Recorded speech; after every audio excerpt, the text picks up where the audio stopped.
Good evening, everybody, and welcome to the Toon Review YouTube channel, where tonight we've got the four horsemen of the Toon again, talking about a rubbish display at Aston Villa. We've got the Leeds game to preview, Steve Bruce to talk about, Graeme Jones coming in to talk about, and then we've got, obviously, some tweets from Steve Bruce's press conference, which kind of make me insanely mad. But nevertheless, it's time to bring the guys in, and we have a new member as well, but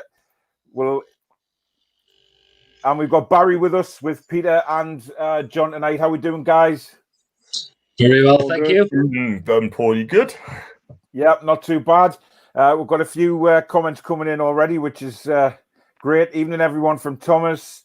Kieran says good evening. Paul says good evening. And we've got Jason as well, evening. I just want to start off with that atrocious display at Aston Villa. Now, Peter, I've seen your rant video again. I think it's safe to say that it's a very angry one these days when you do your reviews. Just give everybody your thoughts on the game, really. I mean, what can you say? It was abysmal once again. It was laughable. Yeah, it's disgusting. And again, it was the same old drab tactics Bruce provided with once again. And that's why he has to be gone out of this football club. We cannot persist with this man any longer. He's only taken us one way, and that is down. The players look fed up. They look totally deflated. They look like they don't want to play for him anymore. And that's why we need change in terms of management right now. Yeah, it was absolutely horrible, wasn't it? John, obviously, I watched the game with you on your watch-along, and it was awful, wasn't it? I mean, it was just terrible. Well, what can I say? It's been terrible for the last, 10 games? Yeah. Look, I could agree with PD at the minute. It's just laughable. It was horrible. And the players just didn't know what to play for Bruce the game. One shot on goal, one shot on target. And that's in the first half. Like, weak header straight to Martinez. But after that, we never let a glove on him, didn't we? Listen, the dross has been served up yet again in a minute. The players sounds absolutely peed off. And I don't know what to say. I mean, it's just the norm now. I mean, I'm not expecting much anymore. I mean, if you get beat, it's the norm. It's as simple as that.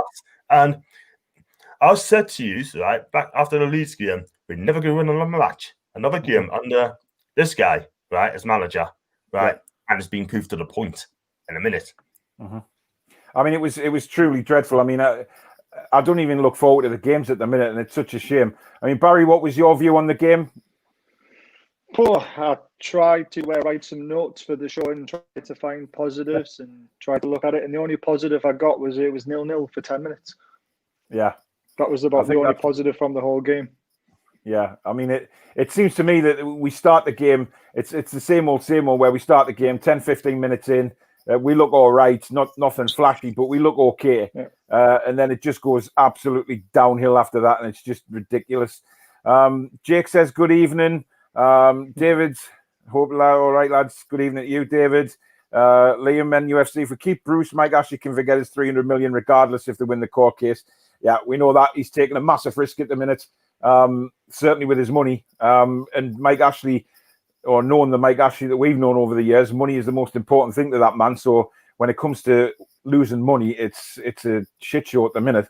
Kieran says we're just a banter club at the moment. It's embarrassing. I think we said that in the watch-along, John. It was absolutely embarrassing. Banter club. Jay says, good evening, lads. Liam and UFC, we're just another Sunderland under Mike Ashley. Do you know what? We need to be careful because we will end up being another Sunderland, Peter. Yeah, we could well be. I mean, I know we've got up the last 2 times in the Championship, but again, it could take us to get relegated and another relegation if we're not careful at this moment of time. Yeah. I mean, Barry, what do you think, with what do you think Mike Ashley's thinking at the minute? Because it sounds, I don't know whether you lads have heard, but it broke out this afternoon that it's possible that Steve Bruce is going to stay in charge till the end of the season, no matter what happens. Yeah, I read that on Twitter, and very, very worrying. I do have a bit of a theory about the new lad coming in, and you have to stick with me on this one. So that's fine. I think he's told Bruce he'll stay to the end of the season, but he's going to be a number 2 to the guy who's coming in. But Bruce will still look to be the face of the management, do the press conferences, but he won't have a say in the team selection. or the tactics. They're going to let this guy take over. But what that will do then is show that Mike Ashley hasn't given up on Bruce. He's not going to admit that he's wrong, because you know what it's like. He's also not going to pay $2 million to get rid of him. He'd rather pay $1 million to bring another lad in, and then you'll see how we go to the end of the season. That's my sort of little theory about it. That is a very interesting theory, because I mean, we know Graeme Jones didn't do very well at Luton, John. He had a torrid time there when he took over, and he went back. Obviously, he's back to Bournemouth. And I mean, what do you think of this guy? Do you think he's coming in? Because I've tweeted out that I think it's because, you know, it's a sign that really him coming in, that they don't trust Bruce, and really is on his. They don't have any faith in him. That's why they're bringing somebody else in who is probably a better tactician, a better strategic guy, and all that sort of stuff. Well, you just mentioned about Luton. I mean, I spoke to someone who's a Luton fan, and she said that for me, he just wasn't that great. I mean, at all whatsoever. He's tactically inept, and after marks out of 10, she gave him a 2 out of 10 before he got sacked. But the thing is, right, what does that achieve? Why are they bringing in Graeme Jones? That's 3 assistant managers they've got. Work that one out. 3 assistant managers there. But for me, I've got a theory. I think Bruce will go before the end of the season anyway. And I've got a horrible feeling. I'm going to take a different view to what Barry said. I think Graeme Jones will end up taking over Newcastle. And I hope that's wrong. I may be wrong, but I hope it doesn't happen. It's a lot of people's worry, actually, John, because I've read a lot about that today. A lot of people are theorising everything and trying to work things out, why they're bringing him in. Steve Bruce was very, very cold with it after the Aston Villa game when he was asked about Jones coming in. He was very cold about it and didn't really want to answer any questions. And he looked as if he was really pissed off with it. Now, he said today that obviously it's been going on in the background. Whether he's been told to say that or not, we don't know. It's pie in the sky at the minute. But for me, I mean, I've heard a lot of people saying that, you know, if Bruce is sacked, then Jones is the one to come in, Peter. And that would be horrific, really, because he's not a proven manager. He may well be good with training, etc., but we need a manager, surely, who's going to pump some enthusiasm into this team and get us out the crap that we're in. Exactly. I mean, this just doesn't sound optimistic at all, does it? You want that manager with Premier League experience. That's going to make these lads start driving forward again, getting them forward, make sure they're attacking, get the balls in the box, try to create chances. Graeme Jones, it just doesn't sound very optimistic, even though he's a Geordie. But has he been anywhere near the Premier League before? No. I mean, he did fail at Luton big style, to be fair. And I think that's what a lot of fans are worried about, because when he did do, you know, the number one job at Luton, he wasn't exactly number one. He was, you know, they went downhill, they got rid of him, and they brought the previous manager back in, who's now taking them up again and playing some good football. So it does worry me, because it's typical of Newcastle United. It seems to me like the McLaren Carver situation that we had when McLaren left and Carver took over. It's exactly the same for me. Jones isn't qualified enough to be the manager. I mean, what did you make of Bruce's quotes on Saturday night, Peter, when he comes out with, you know, that he was encouraged by what he saw? I mean, what on earth was going on that pitch that gave him encouragement? Encouragement? Was he on drugs or something, sitting in the seat? Yeah. Encouragement. I see no encouragement to that game. It was dross from start to the end of the game. Yeah. No encouragement at all. I don't know what game he was at. Barry, did you see anything encouraging? I saw a few crosses. Yeah. That's pretty much it, isn't it? You know, the only other thing I saw, and it only lasted 2 minutes, was when Almiron bursted through and played a lovely ball into the box where Wilson ended up getting tackled. That was the only other little bit of play that I thought, oh, look, we actually can maybe play a tiny bit of football, but that's 30 seconds in a game. And I was encouraged when, obviously, Alan St-Maximin came on. Again, he's not fit enough, is he? We need all these guys playing if we can get them fit enough. But that's what you said, wasn't it? We got a few crosses in. He loves dodging questions, doesn't he, Bruce? He just loves it. Without a doubt, he's it's the same old crap that he comes out with. To be fair, and John, I mean, you were angry after the match, and I saw your press conference video about what Steve Bruce had said, and it just makes no sense. I mean, to actually stand there and say that he was encouraged by what he saw is just making him out to be even stupider than he is. There's a one there for you as well, John, from Jason. It says, reports coming in that Joelinton was not involved in the Villa defeat due to a transfer deal with an unknown club for the sum of £15 million. We go live to our very John Sinclair for more on this deal. John, over to you, my friend. I mean, come on, this is you. Has some work been going on in the background between you and Joelinton? Juve, AC Milan, Inter, Roma. But I don't want anyone near Serie A. Christ, you've been busy. Have you been in touch with all them clubs? You've had a busy week. Well, the best place you can go to is, like I said earlier, it'd be better off going back to Brazil on the Copacabana beach, being a male modeler. Do you know what I mean? That's his job for him. Do you know what I mean? He just doesn't get stuff right, But listen, this guy really, there should be slaughering because the guy ain't good enough for me. Sorry, but nowhere near. Nowhere near. Damien says Steve Bruce out. 100% agree with you there, Damien. You'll not find anybody sitting on this show tonight who's not going to agree with that. Jay Welsh said, Bruce said today, we have to ignore the noise. Now, while we're moving on to sort of Steve Bruce and all of this, I'm just going to put up on the screen a couple of tweets that have been banded about today, obviously, that have came from Steve Bruce. Miles Starforth first. He interviewed Steve Bruce, who said, there's no disputing we're on a difficult run. The quicker you get a result, the better. As I've said many times, we're not alone in the Premier League. All you can do is prepare as best you can and ignore the noise. Now, as Jay says there, Peter, ignore the noise. That's another clear dig at the fans, is it not? Yeah, it is. As to say, just get off me back. Stop criticising me. Stop criticising what I do going into games. What I just say to the lads going out on the pitch. Yeah. It's not going to happen, unfortunately. We can see it. We're waking up, smell the coffee. Mm-hmm. You know what you're providing with, but it's to say if we're stupid. We're not stupid at all. We know exactly what's going on. It's crystal clear. Yeah. He's trying to make these sort of messages, these cryptic messages now to the fans, but I think every fan's worked him out, Barry. I mean, does it offend you when he comes out with crap like this? Oh, massively. What he says to me is like changing my little boy's nappy tonight. It made me nearly gip. That's how much everything comes out of his mouth is what I feel when I was doing that tonight. Yeah. I've got no time for him anymore.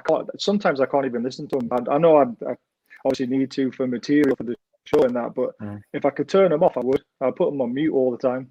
That's how bad he is.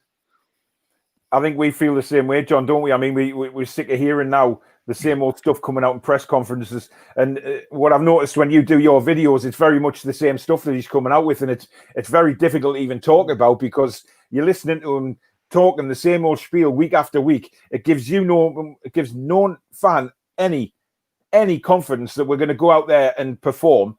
And he bigs up the opposition. He bigs up the opposition players. And then he criticises our fans. And it's just not good enough, really, is it?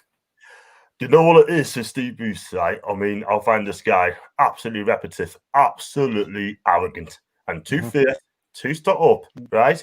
Yeah. I'll totally agree. It's always the same dross that comes out of his gob, week in, week out, yeah? Mm-hmm. Remember he had a dig at Rafa Benitez on the Friday's press conference, right? Saying that they're writing Rafa Benitez, and he also said that, the points tally as well. He's basically saying that I'm just as good as Rafa. You cannot put him and Rafa at the same sense. Now, I mean, apparently he shut down, and you might talk about it later on, he shut down the written press as well. Mm-hmm.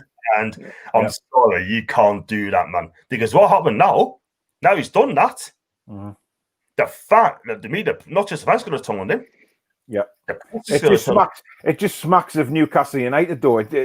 Over the last, whatever with Ashley. I mean, now, banning the written journalists, it's pathetic. It's sort of kindergarten stuff that shouldn't be happening. The other tweets I want to bring up is the ones that he spoke to Keith Downey about. But can you see a result coming? Steve Bruce answered, I've seen little bits. We got into some good areas and crossed it the other night.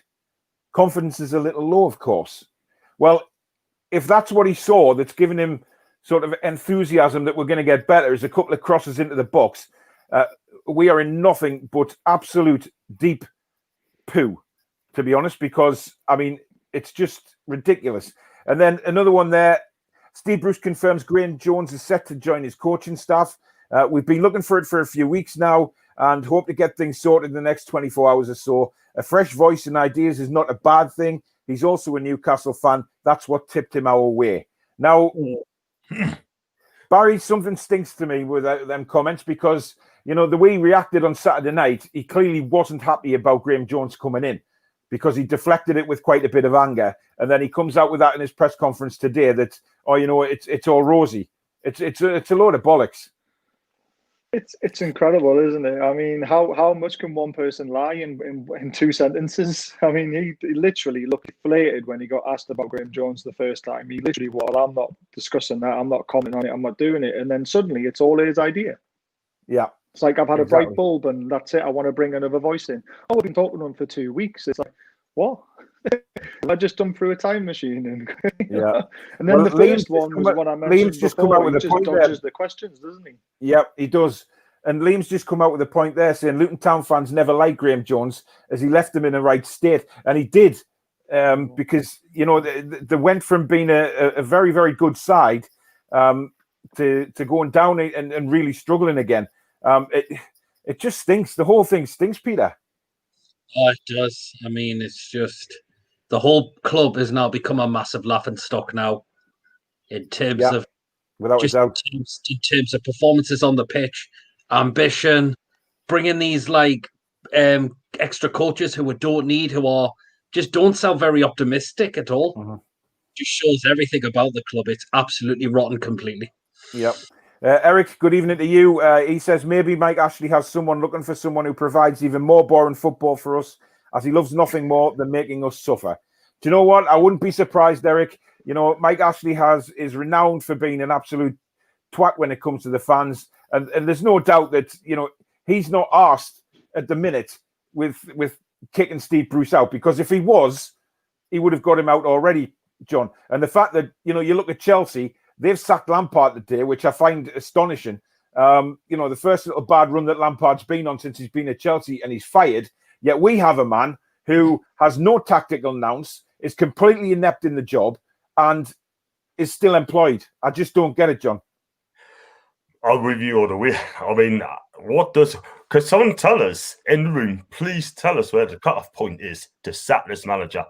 Please tell us, because I'm not being funny here, but it's just, Ashley doesn't care. He doesn't care at all. He knows what's going on in the club. He knows what's going on. We're not winning games, right? We're not playing great football. We're 10 games out of win, and he's doing absolutely nothing about it. Now, had it been Sports Direct and Bruce cut up that job, believe you me, it wouldn't allow that to happen. Bruce would have been gone long ago. But all I'm saying is, right, Ashley, to me, he doesn't care. He doesn't give a toss about the club. And Steve Bruce, you may have called Winston Churchill, like I said earlier on the other press conference action, may have called Winston Churchill, put two things up in the fan. It seems to me that Bruce doesn't like the fans as well. He knows that he's lucky, like I said earlier, doing the stadium. Bruce won't last long at all whatsoever. But you're right. Something ain't right at the club again. And we just want our club back. We want our club back to how it was before. Then we can talk about it, play exciting football, and having a good time. But now we're not having a good time. We're not, because the fans are so despondent. And so peed about it. It's just going to get worse. We just want something to build our hopes up, don't we? I mean, Peter, there's a question from Tom there. Question, lads, would you start Gale and Wilson tomorrow with Almiron playing behind the strikers or through the middle? When I've done my review, don't know whether you've seen the video, please do go and watch it, but I have put out my team, which is a 4-2-3-1. I think that is our best lineup. I think that's our best formation. That's when we can hurt other teams, Peter. Massively, yes. I think it's worked before. When Bruce did it last season, when he knew that wing-back system wasn't working after got beat 1-0 off Palace. And then we started to look good. Almiron, I've said it so many times, he's got to be playing in his correct position. Just seeing him out wide really frustrates the living hell out of me, because I've said this so many times.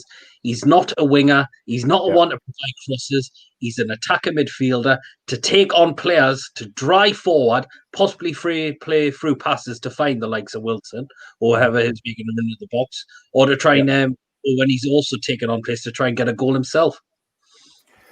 Very true. I mean, David there, who regularly comments on the show, who I have a sneaking suspicion is a secret agent for Sunderland. He says that people need to get off Bruce's back and start supporting him and the lads.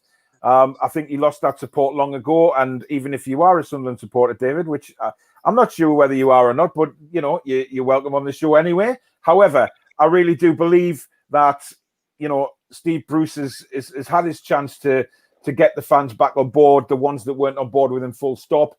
He's blown that chance by the sniggering little comments he's had.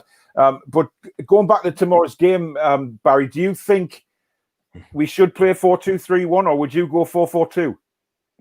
I saw your team, and I completely agree with yourself as well. We need the support up front. We're not going to get that with a 4-4-2. We haven't got the legs in midfield to be able to hassle teams and get the ball off them. We'll leave too many gaps between the midfield and the defence where people will pick us apart with the better players. We're better off fighting with a 2 holding, let the 4 up front attack, maybe get Longstaff to support a little bit. But you've got to have that solid base. Without that solid base, we'll just get beat. And we won't score any goals playing a 4-4-2. We've tried it; it hasn't worked. 4-2-3-1 is definitely best. I mean, I'll put in my review that I would go with that. I think he would have played. ASM and Fraser. Now he's come out today and said that he doesn't think ASM's ready to start. Now it depends whether tomorrow he gets up and he thinks, "Jesus Christ, I'm under massive pressure here. I need to start him." We know that Steve Bruce throws players under the bus when they're not fit. He's done it so many times.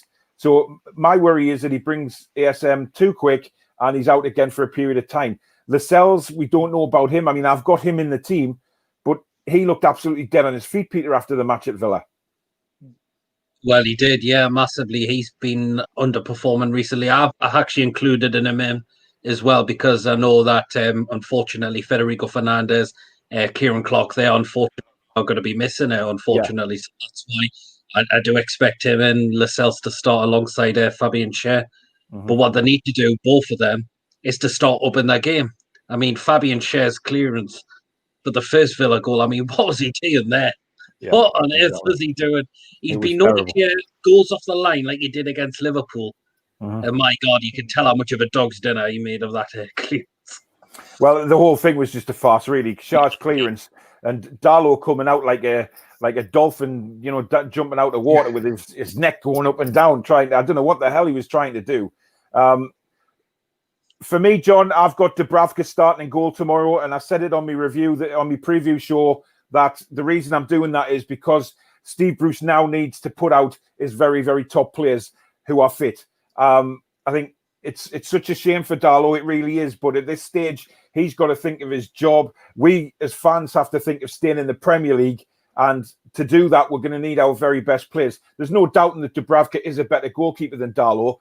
And I'm not doing this to spite Darlow or anything like that. He's played brilliantly this season. He was a bit iffy against Arsenal, to be fair, and he was iffy against Villa. So whether he's feeling the pressure or not, I don't know. But he knows that Dubravka's breathing down his neck. But I just think, John, we need that security in goal, because Dubravka is a leader and he shouts, and we need somebody like that, especially tomorrow night when Leeds are going to throw everything at us. I'm going to have to agree with you there. I mean, Darlow's been magnificent last season. Apart from those mistakes he's done, I totally agree with you. But I've got a feeling Dubravka's going to start tomorrow, to be quite honest. I really, really do. And he just said that he's a leader and he commands his box. He's a canny sort of thing.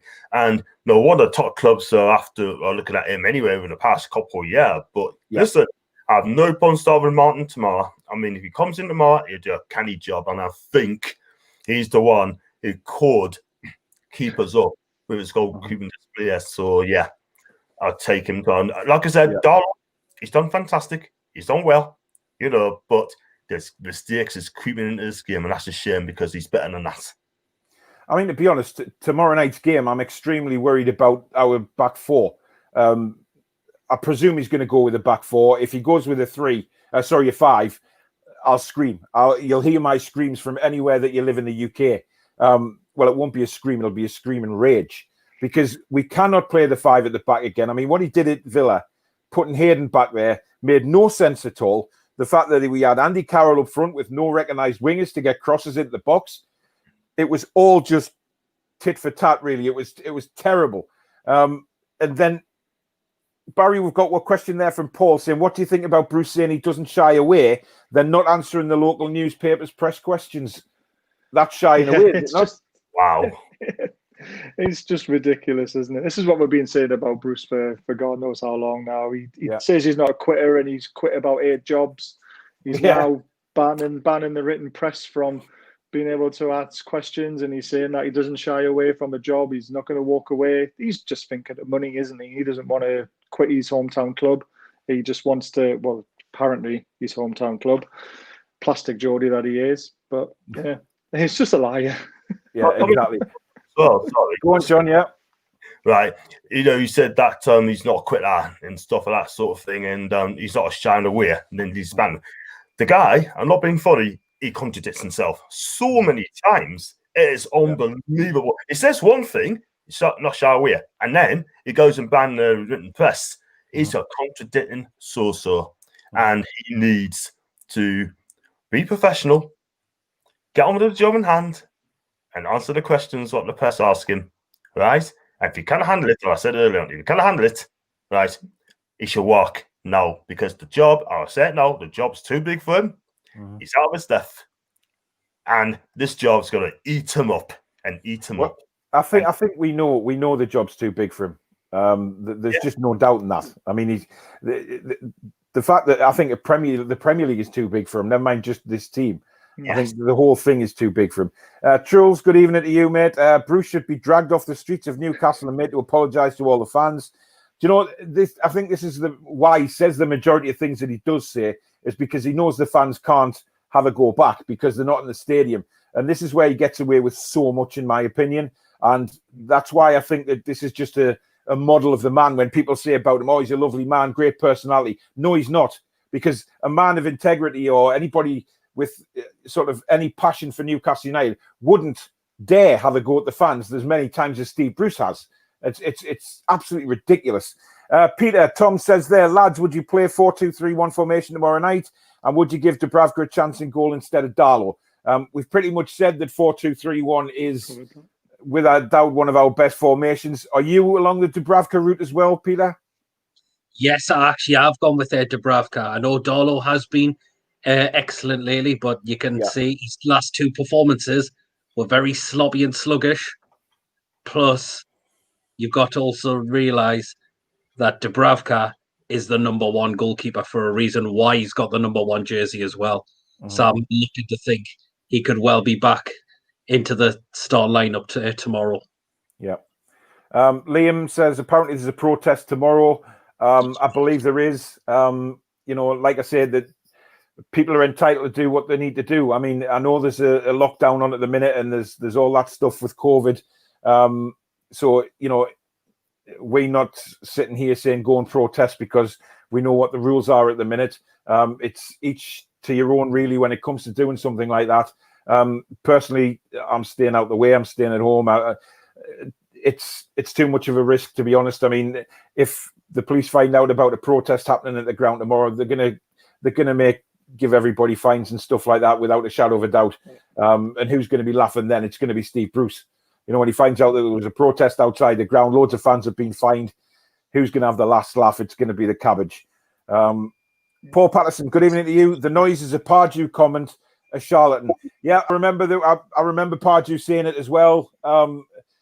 It may be a manager thing, John. I don't know, but certainly that managers do make sort of little digs at the fans when the pressure's really on, don't they?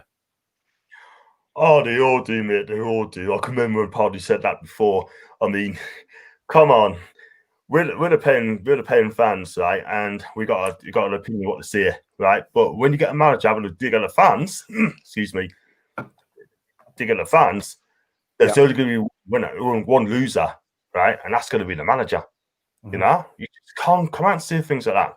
Bruce have digged us out so many times, and we had enough. He needs to just keep his mouth shut, and if he does that sort of and get on this game, get us wins, then fine. But nah, you can't do that. He's clearly feeling the pressure, Barry, isn't he? I mean, you know, if the last few press conferences, he's got really tetchy with some of the reporters. He's banned the written press now. You know, things are getting on top of him, and it's clear to see. And I think the whole Graeme Jones situation has just sort of tipped him that extra little bit over the edge. Again, I don't think it's just that as well. You've got TalkSport now. You've got people like Darren Ambrose, who was on there today. I don't know if you saw the tweet where he was saying, you know, Bruce had a chance to play attacking football, to play the Geordie way, and he blew it, and it's time for him to go. So even Chris Sutton, who I cannot stand, especially with his little bit on BT Sports all the time, saying Bruce is a good guy, Bruce is a good manager. You're like, come on, we're not stupid, we're not thick. We've seen for 18 months, we've seen crap. And it's as simple as that.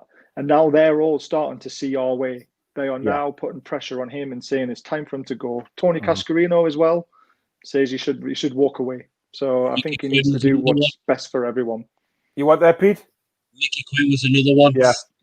Bruce to resign as well.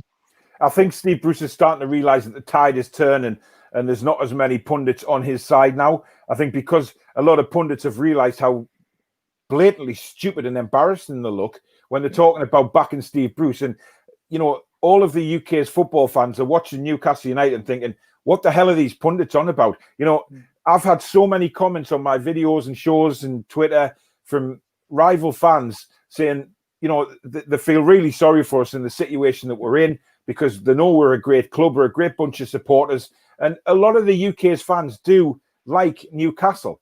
They do like having Newcastle in the Premier League.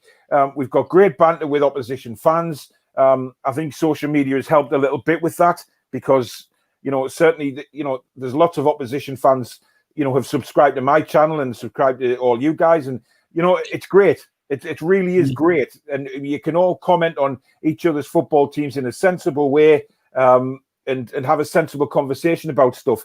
And they genuinely feel sorry for us because of the situation that we're in at the minute. And especially the people that have had Bruce as manager, i.e. Sheffield United fans, Aston Villa fans, all saying he's making a mockery of the club like he did with them. But, you know, Villa have turned the corner. And, you know, Sheffield United did to a certain degree. I mean, yes, they're struggling this season. But they did turn around when he left. Daniel, good evening. Have you seen the video of Gayle mocking ASM? The saviour is back. It looked pretty awkward. I haven't seen that. I did see that. I've seen it. It's a shortened clip, unfortunately, so it really does look bad. But apparently there's a longer clip that makes it look a little bit less awkward than what it actually is. So basically somebody trying to make a story. Yeah, I think so. But again, it's still not great though, because obviously, you know, Gayle's making a mockery of the manager on camera, and it's been picked up. It's been shortened to make it look worse, but it is still quite bad in my eyes. Well, this just goes to show. I mean, we have already said on this show many times that we truly, truly believe that he's lost the dressing room. The players have no faith in him. I mean, I have a feeling Dwight Gayle's off before the end of the transfer window anyway. I think something's happening along those lines behind the scenes with Dwight Gayle. I just don't think he's in favour with Steve Bruce, full stop. Joel says, I think what Bruce is drinking is stronger than coffee. I think everybody's drinking stuff that's stronger than coffee at the minute. I mean, John, when we were on the watch along the other night, you know, I mean, we said, you know, I don't drink a lot at all. John, you don't drink at all. But I mean, he's going to force people who are teetotal to become alcoholics overnight. I mean, that's how bad the football is. It's truly awful. Do you know what it is? I said earlier on. I mean, this football club, the football club I love, is not the football club I'm seeing now, right? Yeah. It's not a sports. It's more like Sports Direct FC, Fans Direct, and whatever that sort of thing. But the players has got no love for this manager. Honestly, they got no love for him whatsoever. They can do what they want. I mean, that's why John Sherry's come out and said, I'd rather play for Bruce. I'd enjoy playing with Bruce. He's saying that because he haven't been training 3 times a week and they've been getting away with it. The players are so comfortable at this moment in time. Do you see what I mean, guys? But all I'm saying, right, they're not getting coached right. These players are uncoachable. As long as managers here, you know? What they I've need. heard rumours. Yeah, go on, Barry, go on. Yeah, so I've heard rumours that he doesn't have a schedule. Like Rafa used to drill everything into him. Now I've heard they don't have a schedule, or when he asks them to come into train, it doesn't suit the family life. And there's just that bond between the manager and the players. It's not there like it was with Rafa. So I think you're right. He lost the dressing room a long time ago. I mean, we saw the comments from was it Dennis Pratt came out and said about the under 9. It's like an under 9s training session and things like that. Yeah. I mean, you know, they're not going to lie, these players, when they come out and say it. They say how they feel, especially when he's not their manager anymore. He's got nothing to hide. There's no reason why he should come out and say it if it wasn't true. But you just get that feeling anyway by the way they're performing on the pitch. There's no, 1-0 down, 2-0 down. There's no fight to get back in the game. We're still strolling around. And John, you'll remember during the game in the second half, I said that, them Aston Villa players, they were having the ball for 5, 6, 7 seconds before a Newcastle United player was even near them. And that's shocking when you're behind and you're desperate for points and you haven't won for so long. There's just no drive in the team. If we look at tomorrow night, Leeds United are going to come at us and come at us hard. They've had a bit of a dodgy spell recently. Obviously knocked out the FA Cup as well to lower league opposition, which, I know for a fact that the Leeds fans were really angry about. But they remind me of us in the early 90s. I said it when we played at Elland Road. They remind me of what we were like under Keegan. It was like, well, if you score 4 goals, we'll go out and score 5. Sometimes it works, sometimes it doesn't. But it's still brilliant to watch. And you always come away from a Leeds game thinking, wow, what a game that was. Maybe it's not against Brighton recently. That was a bit of a dull game. But, Leeds will come at us and they will know that, if he plays Jamal Lewis, they will know. Bielsa will know that he's been struggling. Jamal Lascelles is nowhere near 100% fit. Fabian Schär is on and off. And Peter, it's just a worry, Pete, because we know Leeds are capable of scoring a lot of goals. Yes, they're capable of conceding them as well, but they are so fast coming forward. And that's my worry. We are going to struggle with the speed they come at you. Well, yeah, I mean, I've just touched upon it in my preview. If our defenders are not up to standard and they're not keeping an eye out from which the Leeds players are going to go, the likes of Rodrigo, Bamford and Alioski are going to have us on toast. Yeah, and it could be 2 or 3. It could be 2 or 3 goals if they absolutely rip us to death. They've got so many options, haven't they? I mean, we say about them struggling, but we all know that any team that is struggling seems to look at the fixture list and say, right, we're struggling. When are we playing Newcastle? Because Sheffield United. Exactly, that's my point. Sheffield United, no win all season. Along come Newcastle United, bang, first win of the season, and they've never won a league game since. And it's the same old for us, John. It's just, where is the win coming from tomorrow night? Can you see at all a win? Because I said in my preview show that, I'm trying to be positive here. I'm trying to think of ways that, if we scored early against Leeds, it might rock Leeds' confidence given their past form. But even if we score early, Leeds will still come at you, because even when they're 4-0 down, they don't stop. Do you know what it is? I mean, I'm worried about tomorrow's game anyway. I mean, the fact of the matter is, we're just going to play the same just at this moment in time.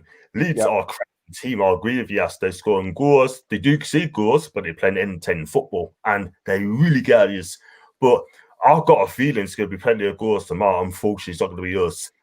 We have, like PD just said as well, if you allow those Rodrigo to play and Bamford to play and Alioski to play, they're going to have you lost. And I think it's going to be a bad night for Newcastle tomorrow, I'm afraid. I'm trying to be positive as well. I don't want to comment negative. Do you know what I mean? I want to see us do okay. But we're going to sit back and allow them to play like it was at Elland Road. Yeah. If they score first and they can score at any time, we're in for a long night again. But if Steve Bruce change it up, and I don't think he will, change it up in the second half, right, and give it a real score, then okay, cool. Then he has to change it up. But he won't change it up until the 70th minute. And sorry, but I feel it's going to be an awful night tomorrow, because Leeds will find a way and they will bounce back. Yep. I mean, Barry, what he normally does is he normally waits till, like John says, 70th minute, and then he starts throwing on all the attacking players to try and rescue something out of the game. But like Villa, it was too late. Like Arsenal, it was too late. Sheffield United's too late because we can offer nothing. He just doesn't seem to have the tactical knowledge to change a game as it's going on. Like you said at Sheffield United, I was waiting until half time to change it before Fraser got sent off, and that changed all the plans again. Why wait until half time? Why not actually manage from the touchline, coach from the touchline, and change the tactics when he needs to? Yeah, change the tactics, change the personnel. There's managers in the past who rip players off after 30 minutes if they haven't been performing. Why doesn't he take a risk and try something different? If there was someone on that pitch that he thought, well, I might take him off at half time, take him off before half time. See if it works. If it doesn't work, then he can go to plan C, plan D. But he doesn't have a B or an A, does he? No. It's just who he is. I mean, you're talking about the Villa game. We're 2-0 down at half time. We'll come out in the second half and we only had 35% of the possession. The team that's meant to be chasing the game, 35% in the first 15 minutes. That is terrible. That says to me the players just weren't bothered, and he's not bothered. Yeah, I mean, it's ridiculous. I mean, this 30-odd% possession is practically every game. Yeah. John, you've got your hand up like a school child. You don't have to put your hand up, you know. Can I go to the toilet? Go on, John. I'll be quick. Because obviously just... I mean, I don't know if you saw the end of the game after the Villa game, right? We had Jamal Lewis, Hendricks, and Fabian Sean Lascelles all just kneeled down the end after the game, like desponded sort of thing, you know? They didn't hardly work. Lewis looked like he was going to cry. Yeah. Just on that, John, I think, you know, and I've said this in some of my other videos, I think some of them genuinely do care. Now, whether it's because we lost or whether they've been out to look like amateurs again, you know, you've got to think that these players are in front of the cameras now on every game is live in the Premier League because of the lockdown. They are being assessed every single second of this game. Every game that they play, the cameras are on them. And I just feel like, you know, some of them, you can see the pain in their eyes. I mean, those guys that put themselves around, like Miggy, for example, it's hurting them. You can see it's hurting. Callum Wilson is frustrated. It's hurting Andy Carroll. Andy Carroll's a Geordie, and I don't care what anybody says, whether he's playing well or not, it hurts him because Newcastle is his team. And he will not like seeing what is being done to Newcastle United. Whether he's part of it or not, he'd still hurt like any normal fan. But when he's on the pitch playing, it's even worse for him. But some of the guys, like Shelvey, for instance, he just walks off as if, well, it's another defeat, you know. I mean, he's done for me, Peter. Well, yeah, I've seen the last couple of performances against Arsenal. 2 of his corners just couldn't beat the first man. And then the Villa game, he's just like spraying balls about, just as if he's being lazy out on the pitch. Yeah, that is not the Shelvey I've seen, because we used to love Shelvey for his creativity, the way he could pick a pass out to find players, the way he can trouble opposition. Yeah, now he's just like he can't be asked anymore. I mean, it's like, I said that when I was talking to John, when I was on his show. I said I used to go to St James's Park in the Championship in the first season in the Premier League to watch John Joe Shelvey. Because like I said, he used to play the game like a quarterback did in NFL. He used to be able to push the defence from the edge of our box, get us up to the halfway line, and then pick that killer pass. And we've seen none of that for God knows how long now. And either Bruce doesn't know how to do it with him, or he's just thought, I'm picking up my paycheck now, I don't care. I mean, I think his legs are gone. I mean, I've said on this show and I've said on my other videos that, you know, sometimes if you're going to play Shelvey, you need runners around him who are going to do the dirty work. Win the ball, lay it off to him. But I've also said that normally, you know, you get 2 or 3 Hollywood passes during a game that are just tremendous. That we saw really early doors start the season against West Ham, pinging them balls to Callum Wilson. They seem to have a great telepathy straight away. You know, Shelvey got the ball. He was pinging the ball to Wilson. It was landing at his feet, and it looked really promising. But as normal with Shelvey, he goes backwards. He's gone downhill again this season. And I just think when he hasn't got those runners around him, he's not bothered. He really isn't. We'll get a few more comments in here. Derek says, offer Lamps the job if Bruce goes. There's no way Frank Lampard would come. He won't work under Ashley. Barge pole. Not a chance in hell.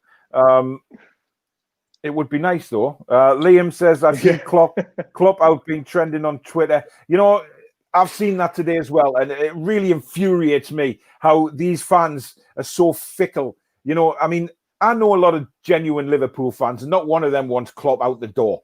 You know, these Liverpool fans are the ones that have just jumped on the bandwagon since Klopp's come in. They've had a bit of success, and they're probably all just kids who are, you know, between 16 and 20 or whatever it may be, getting themselves on Twitter, starting to hashtag Klopp out, and it's absolutely insane. You know, it's going to be, again, where football is all about you have to win all the time. You know, clubs will go through bad spells, Peter. You know, they will go through bad spells, and certainly Klopp's going through a bad one now. Ever since they beat Palace 7-0, that, you know, it's been downhill a little bit. But to say sack him is insane. Oh, definitely lot. I mean, and it goes back to like Arsenal a bit as well. A lot of the fans were saying Arteta had to be sacked. Yeah. No, the likes of DT said, no, give this man a chance. He will turn it around. Obviously, Arteta's going to learn off Pep Guardiola after they've been an assistant. In Manchester City, Arteta's managed to turn it around. Liverpool, I think, will definitely turn it around again. What I think Liverpool didn't do was strengthen an awful lot. I mean, like, yes, you've got your players like Salah, Firmino and Mane, but get that little bit extra in to try and make sure to go for it again. Because I think that's what's making them slip a little bit. Yeah. If you get a bit of extra... Is the money at Liverpool, though? Do they actually have the funds to do it? Because I've heard rumours that they don't really have the funds to go out and buy a £90 million player to push them to that next level again. Well, you have to wonder where the money is. I mean, they won the Champions League and then they won the Premiership. Where's the money gone off that? But, I mean, you know, football clubs, as we well know as Newcastle United fans, have a habit of making money disappear, especially into the owner's pocket. But here we go. Tom Dixon says, if Bruce is in charge till the end of the season, we will go down 100%. That's just undoubtedly going to happen. Nutty says, relegation is probably the cut-off point or fear of serious relegation, which might come in a couple of months. I think it might come earlier, John, to be honest. I think, you know, if we lose tomorrow against Leeds, we lose the Everton game, we are thick in the mire, John. That depends if the other teams at the bottom win their games as well, which they're quite capable of doing. But listen, like I said earlier, I don't know when the next games will come from. It'll be quite a long time. But I just hope that we get some wins on the board. I can't see it, but we are in trouble, no doubt about it, because we're not playing good football. Look at 10 games without a win. We cannot score goals. We cannot create. We cannot string two passes together. The players are unhappy, right? Where's the team morale gone? You're not going to win games if your team morale is poor. You know what I mean? But you're right. We are in trouble. I don't care what anyone say. And the next 4 games we've got Leeds, Everton, 2 home games against Palace and Southampton, and then we got Chelsea and Man United after that.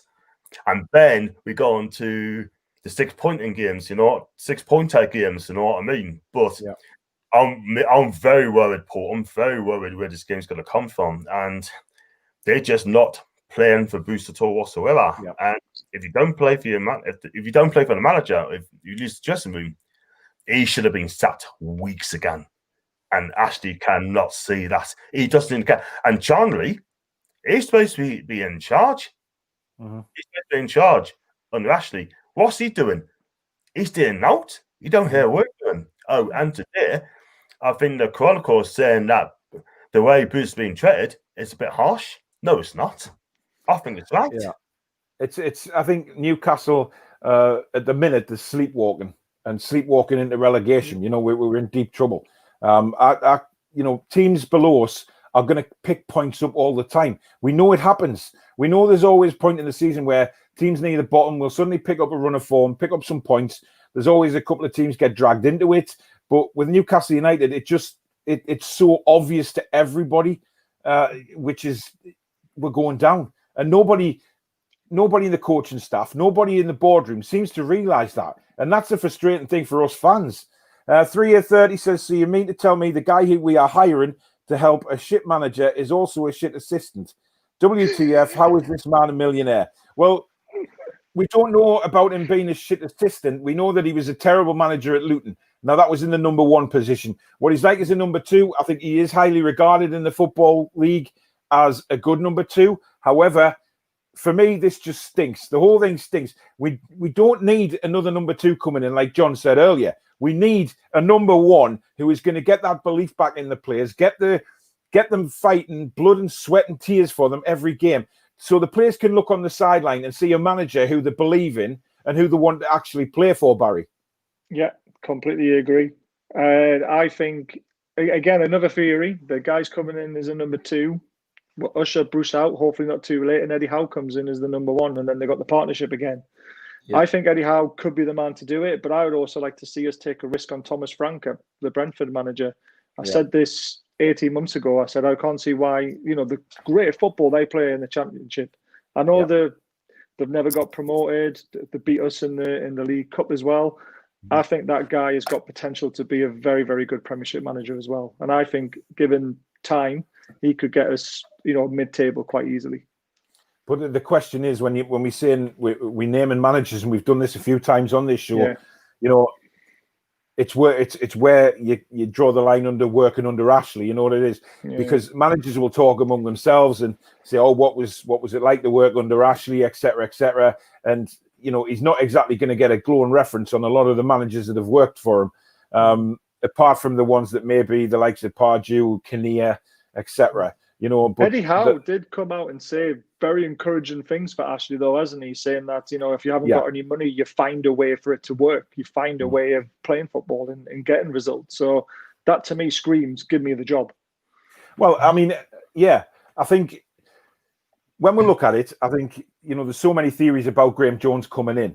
Now, if Graeme Jones does come in and we still don't turn anything around, then obviously they're going to look at Steve Bruce and say, well, you're not listening to what you're being told, or you're not taking any advice on board, Peter. And, Eddie Howe could come in and like Barry's just said, back together. I don't subscribe to this thing about fans saying, oh, well, Eddie Howe got Bournemouth relegated. All right. He did miracles with Bournemouth, absolute miracles, to get them from the lower leagues into the Premier League, and actually kept them in the Premier League for a couple of seasons. And then they went down because, it was bound to happen eventually because of the size of the club, Peter. Well, yeah, I think last season the Bournemouth team was just, it just wasn't good enough to stay in the Premier League. But I would certainly think Eddie Howe would definitely play attacking football. He certainly wouldn't sit 5 at the back. No chance. I don't think he would. He would get probably the best again out of possibly Wilson and Fraser. That's if Fraser would want him there because of the falling out before the football was suspended, and then Fraser didn't play when the football again restarted. That is my concern a little bit. Yeah. But anyhow, I would definitely give it a chance. I mean, things can be resolved by talking, can't they? I'm sure that. I mean, if sort of Fraser did have a falling out with Eddie Howe, you'd think that obviously that would be addressed before Eddie Howe would take the job and say, look, he would probably sit down and speak to Ryan and just have hopefully a grown-up conversation that they can resolve the differences. It's a different club. It's a completely different situation to what they were like at Bournemouth, and they can move forward from whatever happened. I certainly agree, John, that Eddie Howe would play nice attacking football. For me, there's only 2 managers I want in at the moment until a takeover would, hopefully happen. And it's either Eddie Howe or it's Nigel Pearson. Without a shadow of a doubt. I mean, Nigel Pearson, he said this many times on the show, that he will not take any crap from no one. He will play a 4-4-2, and he'll tell the players instructions as well, what to do. It's like a bit similar to Rafa, but no as class as Rafa, by the way. But they'll play hard, they will attack, and they'll be sufficient. But Eddie Howe, I take him all day long as well, because he deserves a chance at a big club. And I think Eddie Howe would be right back in. If he gets supported properly, which I don't know if it'd be under Ashley, then you never know. I think we do a fantastic job. But listen, those 2, I take those 2. Like Baz said, I take Thomas Frank as well. Because I think Thomas Frank is destined for greatness as well. If he gets a chance to the league, if he takes Brentford up, I don't think Brentford will come down, because Brentford play attacking football as well, and in a 4-3-3. But he's destined for the top and definitely take those 3 as managers, definitely. But if you look at Thomas Frank, at Brentford, that club has got one thing that we don't have, which is ambition. And if you're an up and coming manager like him, you want to your next stage from the likes of Brentford without being disrespectful to them is obviously to move to a bigger club, but obviously to progress that club as well. And if he comes to Newcastle at the minute under Ashley, where there's no possible chance of any progression, he's not going to come, is he? I mean, it's a pipe dream to get managers like that in. David, our friend, says, get Bruce back and start supporting him and the lads. Yes, I think you need to take your Sunderland scarf off there, David. But as I say, nice to have you on the show. Paul Jackson said it will probably be a 5-4-1. Jesus, or a 6-3-1. Well, you know, he's gone 8-2 before, you know, when the false 10s at Sheffield United. Jake, what has Bruce done that's worth supporting? Exactly. He hasn't done anything that's worth supporting. He hasn't been able to get the fans beside him and, like, you know, in the trenches with him and say, right, come on, we're going out to win this game. We're going to do this. We're going to do that. We're going to perform. We're going to get 3 points. There's nothing ever comes from him like that, Barry, where he's actually, you know, positive about anything. And he, you know, as a fan, you listen to what he's got to say and then you think, yeah, you know what? He's rallying the troops here. He never does that. No, he just has a dig at fans, doesn't he? We're starting getting used to it now, though, aren't we? This is the thing. We hear it week in, week out from him. He doesn't want to answer the tough questions. He just wants to try and get on with his job, and we all know he can't. I mean, we haven't touched on one thing which I thought we might have, but DeAndre Edlin. Oh, you know, I was going to come onto that a little. Oh, you're going to come on that? Yeah, I'll leave that one for now. Then, but I've also heard rumours. Yeah, that Kraft and also Mantua are on the way out. Now, if them two go and Yedlin hasn't got a visa, we're going to play Joelinton at right back. Well, he may as well. I mean, he's played everywhere. He's played everywhere else. That's unless John gets him a move. You know, I mean, obviously John's working in the background to get Joelinton out of the club and pick up a nice, healthy percentage for that move, John. But no, I think Manquillo for me has been our best right back this season. Yeah. And, you know, people criticised him at Villa. You know, how can you criticise him when he's been sitting on the bloody sidelines for so long, seeing the likes of Kraft get in front of him? And Yedlin to an extent. Yedlin has a one good game, then has about 6 bad games, John. You can't criticise Manquillo for coming back in out of the cold, as he did with Matty Longstaff, and he doesn't quite perform to how we're all expecting. But for me, he was still one of our better players at Villa Park. Well, I like Manquillo. I'm a fan of him. Right? I think he's a decent player. Yeah. But first of all, it's great to see him back in the fold on Saturday. Yeah. But my only problem with him, right? I just didn't think he was match fit because he didn't play those much games. That's my problem. And he didn't offer anything with going forward. Yeah. But the goals came on this side. I'm not going to criticise him, but the goal came from that side, you know. Yeah. So, and that's the thing. Now, when he was match fit and didn't play enough games, that's me worried. But he needs more games. That right back should be his. Yeah, you know. I mean, the first goal, John. If you look at it, we were actually attacking, and Manquillo was in an attacking position. Then we lose the ball, and the ball. You know, a fantastic pass is played out to the left, and you know, we know what happens after that. And the second goal, I think, you know, Lascelles was to blame for that. For me, just is whatever he was thinking in that penalty area when he was trying to close. I think it was Grealish, wasn't it? When he was trying to, you know, he was trying to force him one way then another, and he just didn't seem to have a clue what to do with Grealish. And then obviously, eventually, the goal comes. I just think Manquillo is more solid than what we have at right back. Certainly with Emil Kraft, I think he's just a waste of time now. However, you know, I think a lot of these players are trying to understand what Steve Bruce is trying to do.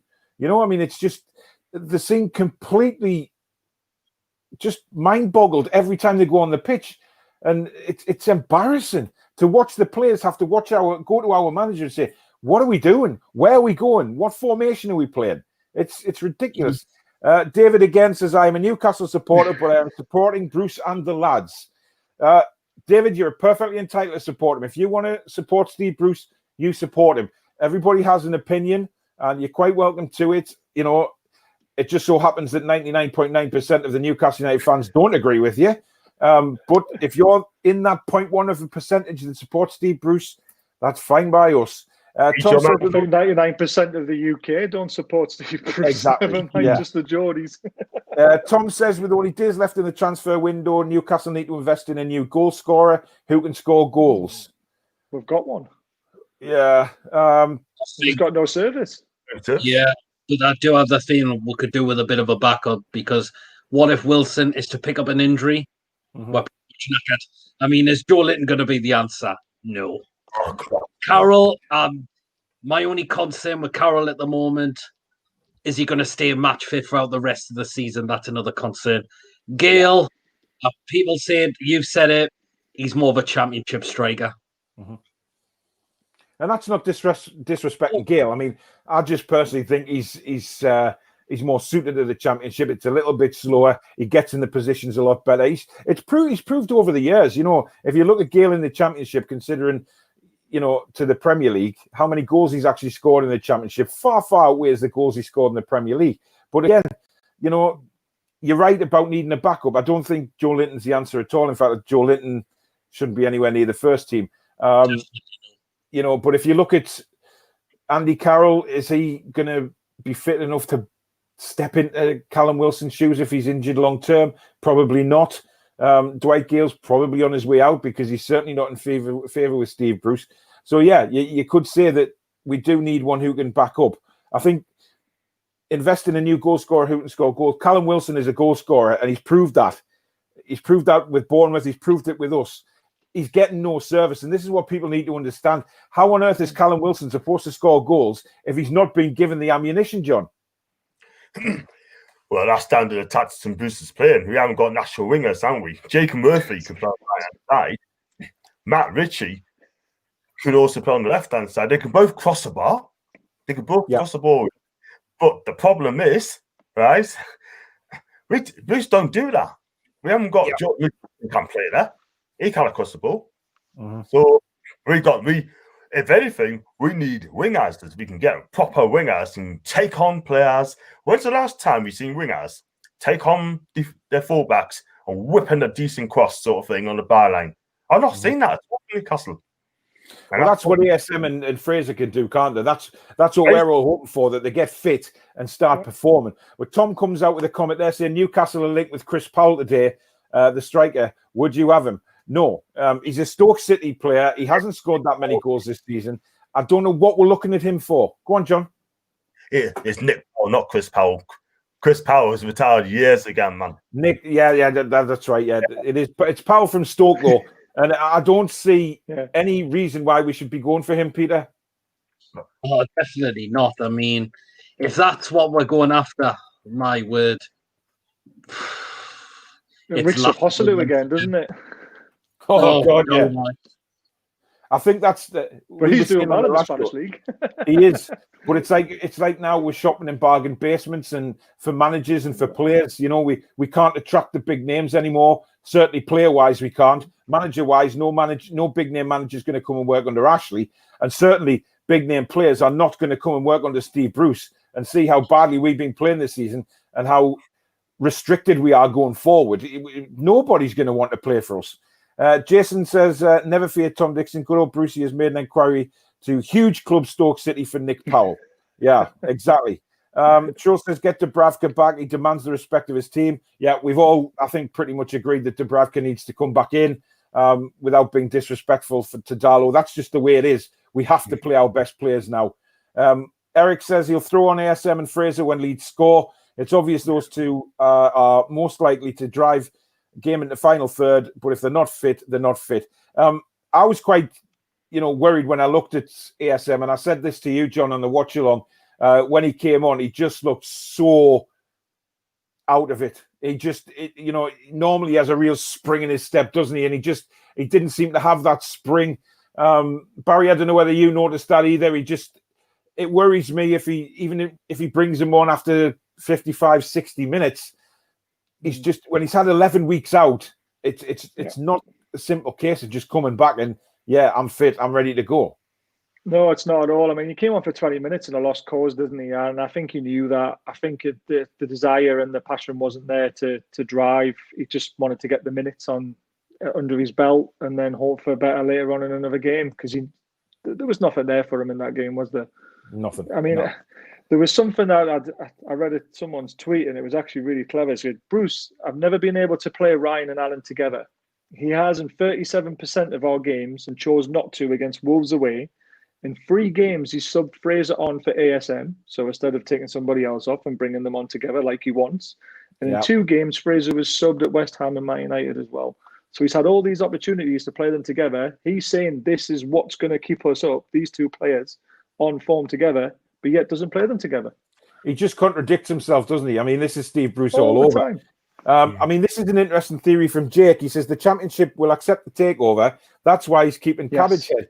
Now, I've heard a few people say this, that Mike Ashley may well take a little bit less of a fee for Newcastle United by going into the Championship because they will accept the takeover. It's not as strenuous as what the Premier League are.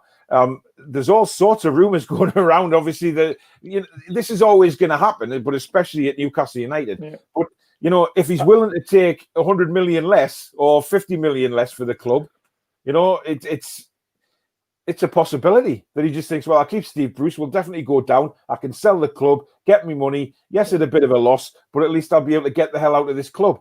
I said that with John the other night on Friday. I said, if we go down, there's a very good chance that we could sell the club. And the reason why is that the Saudis could bail out the Championship in League One and League Two because of all the trouble they're in financially. We wouldn't have to go through the Premier League's managers and directors test. They'll go through the Championship one instead. Yeah. Bit of a bribe. It's all done. That's interesting. Nutty says Wilson is a finisher, not a striker. His goals are tap-ins or penalties, which is great, but Bruce doesn't know how to give him service. That, for me, is our team's main problem. Yeah. Steve Bruce is the main problem, full stop. I mean, he doesn't have any game plan to provide these players that he's brought in to score goals. He doesn't provide anything for them to actually do what they're paid to do. It's ridiculous. Liam says Bruce is the only person who would have 3 centre-backs out and still play with 5 at the back. It's incredible. I mean, it truly is. Jake says, as a Leeds fan, it's annoying when our fans moan that our losing games despite the overall good big picture. So many seem to forget what it's like to have a crap owner and manager. Football becomes painful. We said this, John, when we went to Elland Road, when everyone was doing preview shows and things like that, if any fans know what Newcastle United are going through at the minute, it's Leeds. And, they've been there, done that, worn the T-shirt, and it happened to them. They went down and they did not come back for a long time because of bad ownership of the club. They got some bad managers in, and, it's possible, John, that Newcastle United could do exactly the same. And also on top of that, and I hate to say this, we could end up doing a Sunderland if Ashley's still there and Bruce is still manager. But you're right. It's again, I mean, you look at clubs like Portsmouth, Forest, and Leeds as well. They've been there for a long, long time because of poor management. I could see exactly the same going to be with Newcastle. We get relegated, we'll be absolutely knackered. We'll not get back up for years. Yeah, and if you're still there, sort of thing.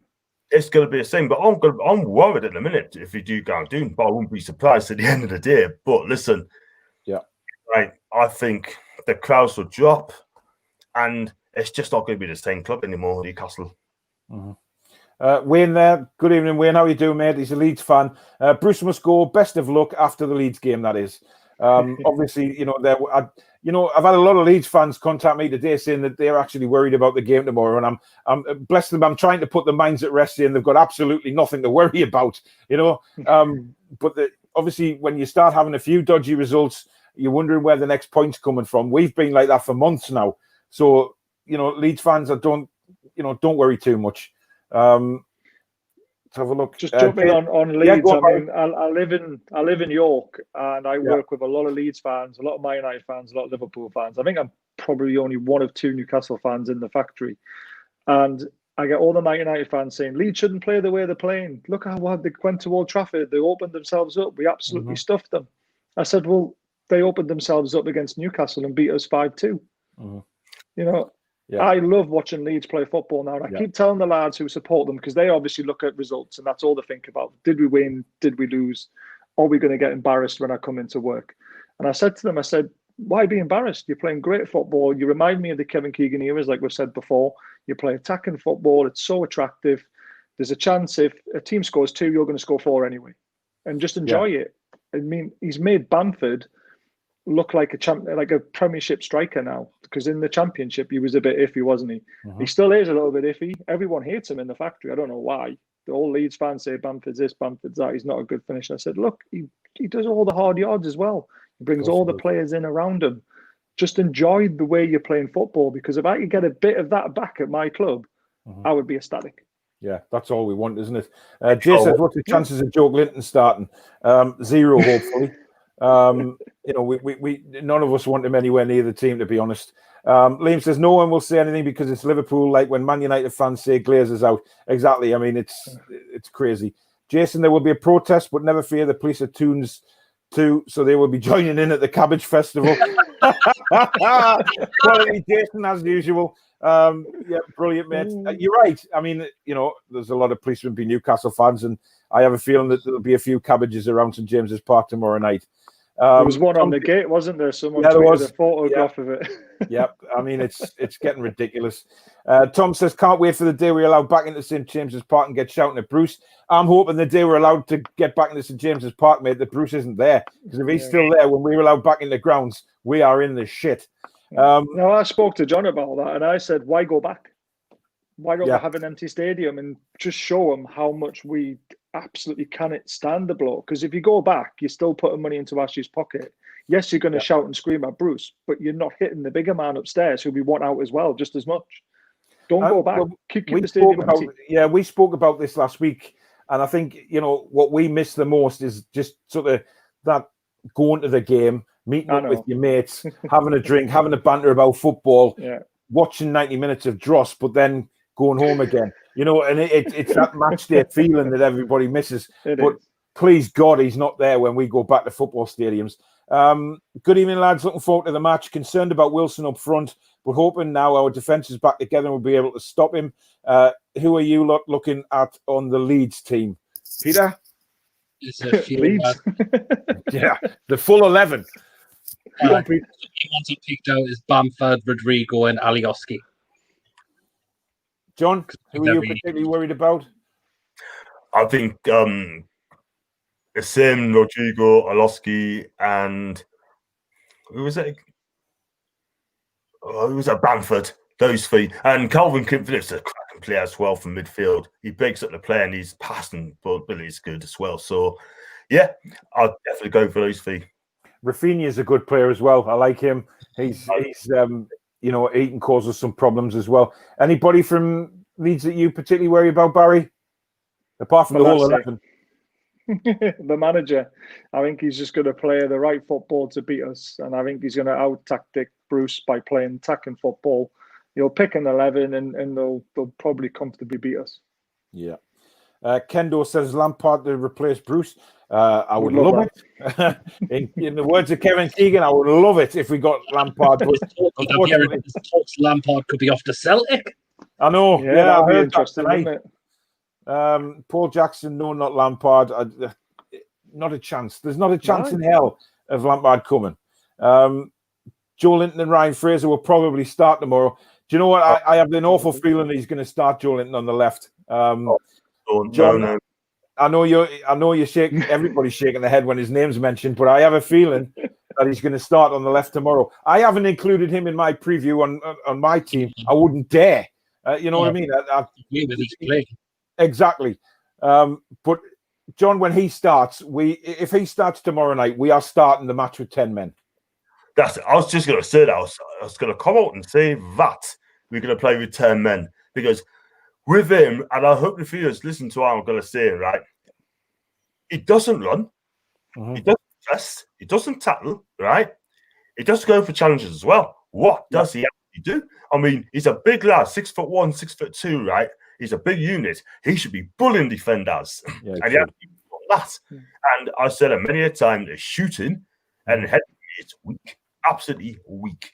And he's been there for nearly 2 seasons now, right? They haven't changed a bit. I think the Premier League is not for him. He's not suited to the Premier League. And I've said this before as well. On Twitter, people's cussing us out because I'm going to go at him. I'm not having a go at him. I'm just saying it out like it is. I'm not going to suffer fools with him. if I praise a player when they do well, and I will cuss them if they don't do it. And Joelinton, I'm sorry, he is not good enough to be at my football club. He should be going out on loan. If not, next week, it should be the end of the season. In fact, give him away. Yeah. Give him away. I love it. I mean, haven't we found his level? He scored a couple of goals against League One sides. So, yeah, we said Morecambe was probably Sunderland not want him. Well, I don't think they'd even touch him, to be honest. John, you shouldn't be trying to give Joelinton away for free. That's going to affect your inheritance. We know there's more to come, John. You shouldn't be saying, unless you're just saying that just to sort of put us off the scent of you being a secret agent for Joelinton. Just get him out for free, and that'll just turn our heads a little bit. Not going to happen, mate. We've sussed you out. Jason says, we all saw at the end of the Villa game the players had lost all hope and all confidence and all passion, and Mr. Cabbage walks off knowing he has sunk the sinking ship. Do you know what? It was hard to watch the end of that game. I don't know if you guys just sort of, I know, John, you felt the same, but it was really hard to watch. The players so despondent. It was like we'd lost a cup final. Everybody just had their heads down, Barry. Yeah, they did. Like I said, it looked like Jamal Lewis was going to burst into tears. His birthday, and he's just got beat 2-0. But yeah, I mean, it looked like to me, when you look at Shaw, not just last night at the end of the game, but just during the whole 90 minutes and other games as well, he looks like he's going, why isn't Rafa here? Why isn't Rafa here? Why aren't we doing this? Why aren't we doing that? We're not training hard enough. How does that player go from when we're 40 million to looking like a 5 million defender? Yeah. And it is Steve Bruce. It's shocking to watch, and it's heartbreaking as well at the end of that game. I literally looked at them and went, oh my God, they don't want to be there. Yeah.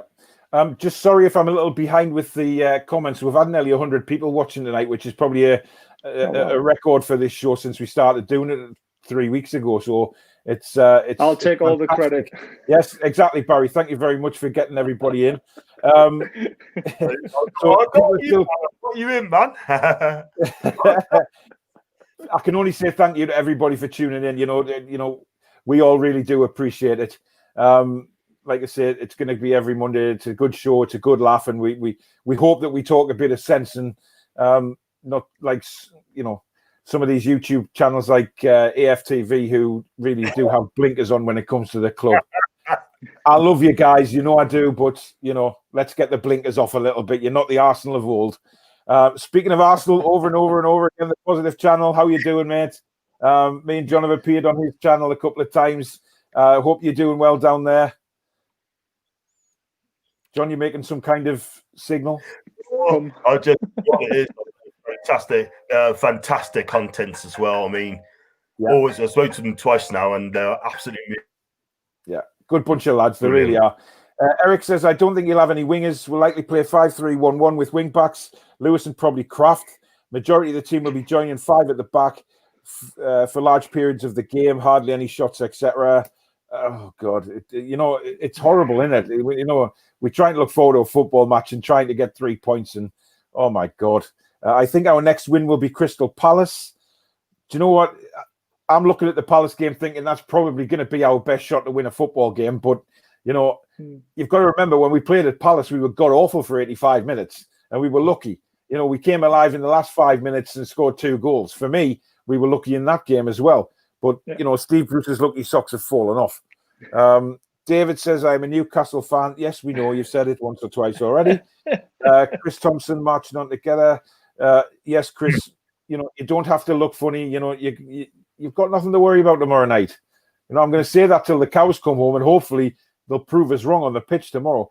Paul Patterson says, master plan, appoint Arsene Wenger as manager with a takeover in mind and then have him as DOF afterwards, Peter. Oh, I don't see Arsene Wenger now coming back into management now. I think he's now know that that his time's now in terms of management, and he's just probably going to do what he's doing for the rest of his life now.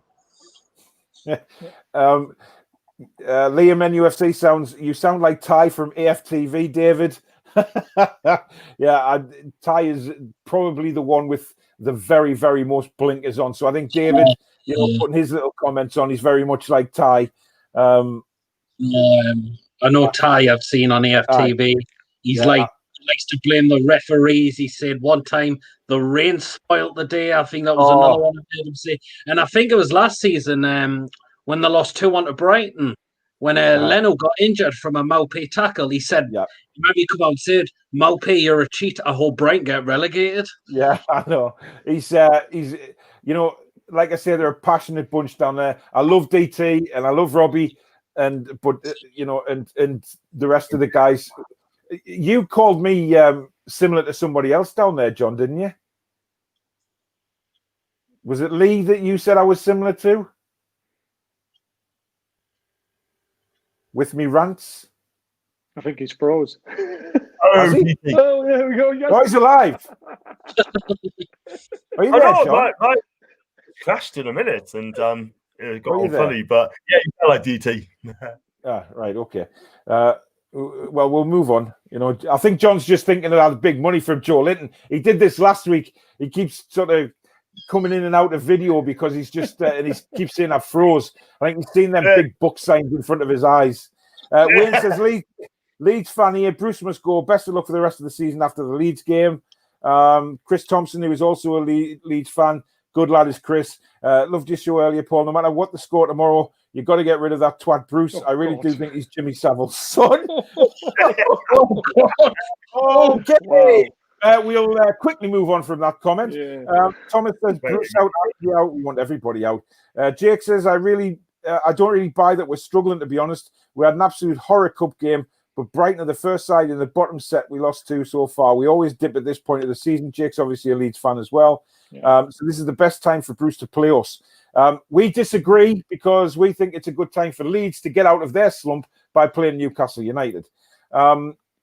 Villa fan, your club has received the same Brucey bonus we were cursed with. Ashley needs to get rid and start caring about the Newcastle. Peter, you know, we know, don't we? We know that he's done it to every single club he's been at, and he says, you know, he never quits, etc., etc. But we know he does. Yeah, he does, and that there will be a time. I think the pressure will really get to him, and then he will call it a day at some point. It could happen. It could definitely happen. Yeah. Barry, your thoughts on that? Yeah, I think potentially if we lose against Leeds and then lose the next game, and the number 2 is perking in his ear a lot, I think he'll. I mean, I saw a clip on Twitter. I don't know if you've seen it. It was about 5 seconds. It was when Bruce turned off his laptop to the interviews, and his head sunk in his hands, and it was still recording. I don't think he knew that, and he looked beaten. He actually looked beaten, and I think it's a matter of time. I do think he looks like a beaten man. John's question here is from Tom. Do you think Rafa will return to Newcastle, not under Ashley, but under our new owners when the takeover is done? Or what I would do is sack Bruce now, Ashley makes up with Rafa and comes to Newcastle. I'm not so sure Rafa's going to come back at all, even after a takeover, John. I don't think you're not come back with Ashley's here. No chance. So we can forget about that one. But in my opinion, if the takeover does happen and they came calling for Rafa, I think he'll come back. It's unfinished business. I mean, you don't think he will. I think he will. Unfinished business under new owners, because he loves the club. He gets our club. He wanted to take our club to a further level, next level. He wasn't allowed to do that under Ashley because at the end of the day, you know, when he wasn't allowed to do that and he walked, the whole place, the whole city just fell flat. The club just crumbled, you know what I mean? But going back about Bruce, about having his hands over his head, sort of thing like that, he looks a beaten man anyway. If he get beat heavily tomorrow, he should call it a day. Walk away, they get the money, and that's it. Yeah. I mean, I'm sorry I can't, read every single comment out tonight. It's gone through the roof. That's an interesting one, though, isn't it? Exactly, yeah. I am putting your comments up on the screen, as many as I can. Thank you so much for taking part in the show tonight. We've got about 10 minutes left. So we'll move to sort of predictions for tomorrow night.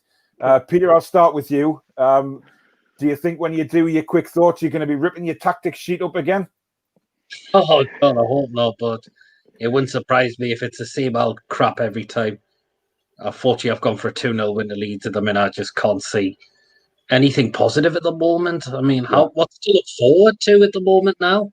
You feel you're absolutely dreading it. It's awful, isn't it? I can't trust this manager anymore. I know. He's one of the worst we've had at this football club. It's terrible, and I don't think I've ever disliked a man so much. I mean, it's because of the way he talks about us and the excuses that he comes out with on a daily basis. It just infuriates the hell out of me. Peter, you can answer that question as well. Would you have Wijnaldum back on a free transfer? Cracking player. Yeah, just yes, I would. Barry, what do you think? Would you have Wijnaldum back? Yeah, definitely, but he's off to Barca. I have a feeling that, if Barca or Brucey, I mean, who are you going to choose? I think he's frozen again, has he? No, he's still there. He's nodding his head. Still there. Wijnaldum, I think I agree with Baz. I think he'd go to Barca on a free. Yeah.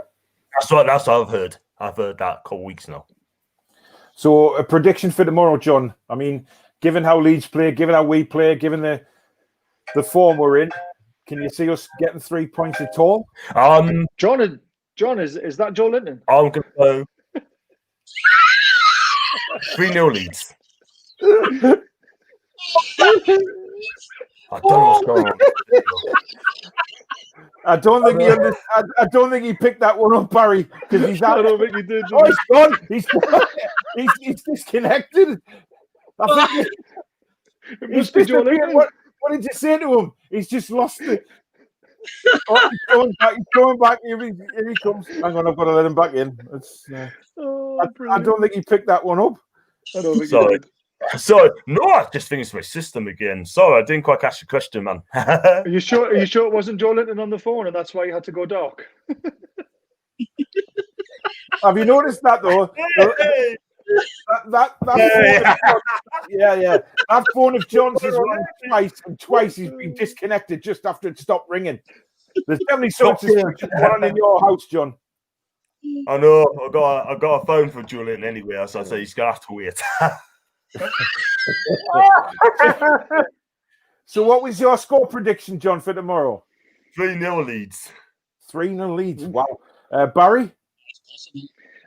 Very quickly, can I go back to one of the comments? It said Lampard would treat us like he did at Derby. Hasn't Steve Bruce just treated us like he did with Sheffield Wednesday? I mean, I would take Lampard all day long. Prediction, my heart says 1-1, my head says 4-2. 4-2, so quite a... You do realise you high-scoring game. Score 2 goals, Baz. Yeah, 4-2 to Leeds. Yeah, that's what I mean. But you're predicting us to score 2 goals. I mean, that's... When was the last time? Leeds are terrible at the back, aren't they? Well, true, yeah. I mean, if there's never an opportunity to score goals, Leeds do leave gaps. But the problem is they'll score a lot more than we will. Who is worse? I've got a feeling an own goal would probably be thrown in there, so we might score one of them. Yeah, undoubtedly. Peter, who is worse, Steve McLaren or Steve Bruce? Oh God, that's a tough one. I mean, you could say McLaren because 80 million was spent in one season and we still got relegated. We were pretty much sitting in the bottom 3 nearly all the time under Steve McLaren. Yeah, that was another one. Quotes like, judge me after 10 games, judge me after 12 games. Also, who got rolled over 5-1 against Crystal Palace away from home. Yeah. Anyone remembers that? But you can also say Bruce as well, is because the way we're playing the football, the style of football that we're playing, the criticism towards fans, you could say they're probably both as bad as each other at this rate. Exactly. I'm going for a 3-1 Leeds win tomorrow. I'd love to see a 3-1 Toon win, but I really, I can't see it. There's no sign of any optimism. Jason makes a point there, lads. Steve Bruce's recent interviews, he's quoted some of the Newcastle United stats, and he's been very wrong about most of them that he's come out with. All of them. He says we've been in the bottom half apart from once in the last 15 years. He feels, Jason's provided the years that we were not in the bottom half of the table, and that certainly isn't within the last 15 years. This is how clueless the man is. I don't see where opportunities are coming tomorrow. I've got an awful feeling he's going to go with Joelinton, Peter. Oh, you do have that worry, but I just hope he doesn't. What does Joelinton offer in this side? He's very slow. He looks like he's frightened to take on players, and his shots are very tame as well. I'm really hoping he doesn't, because it'll just massively backfire.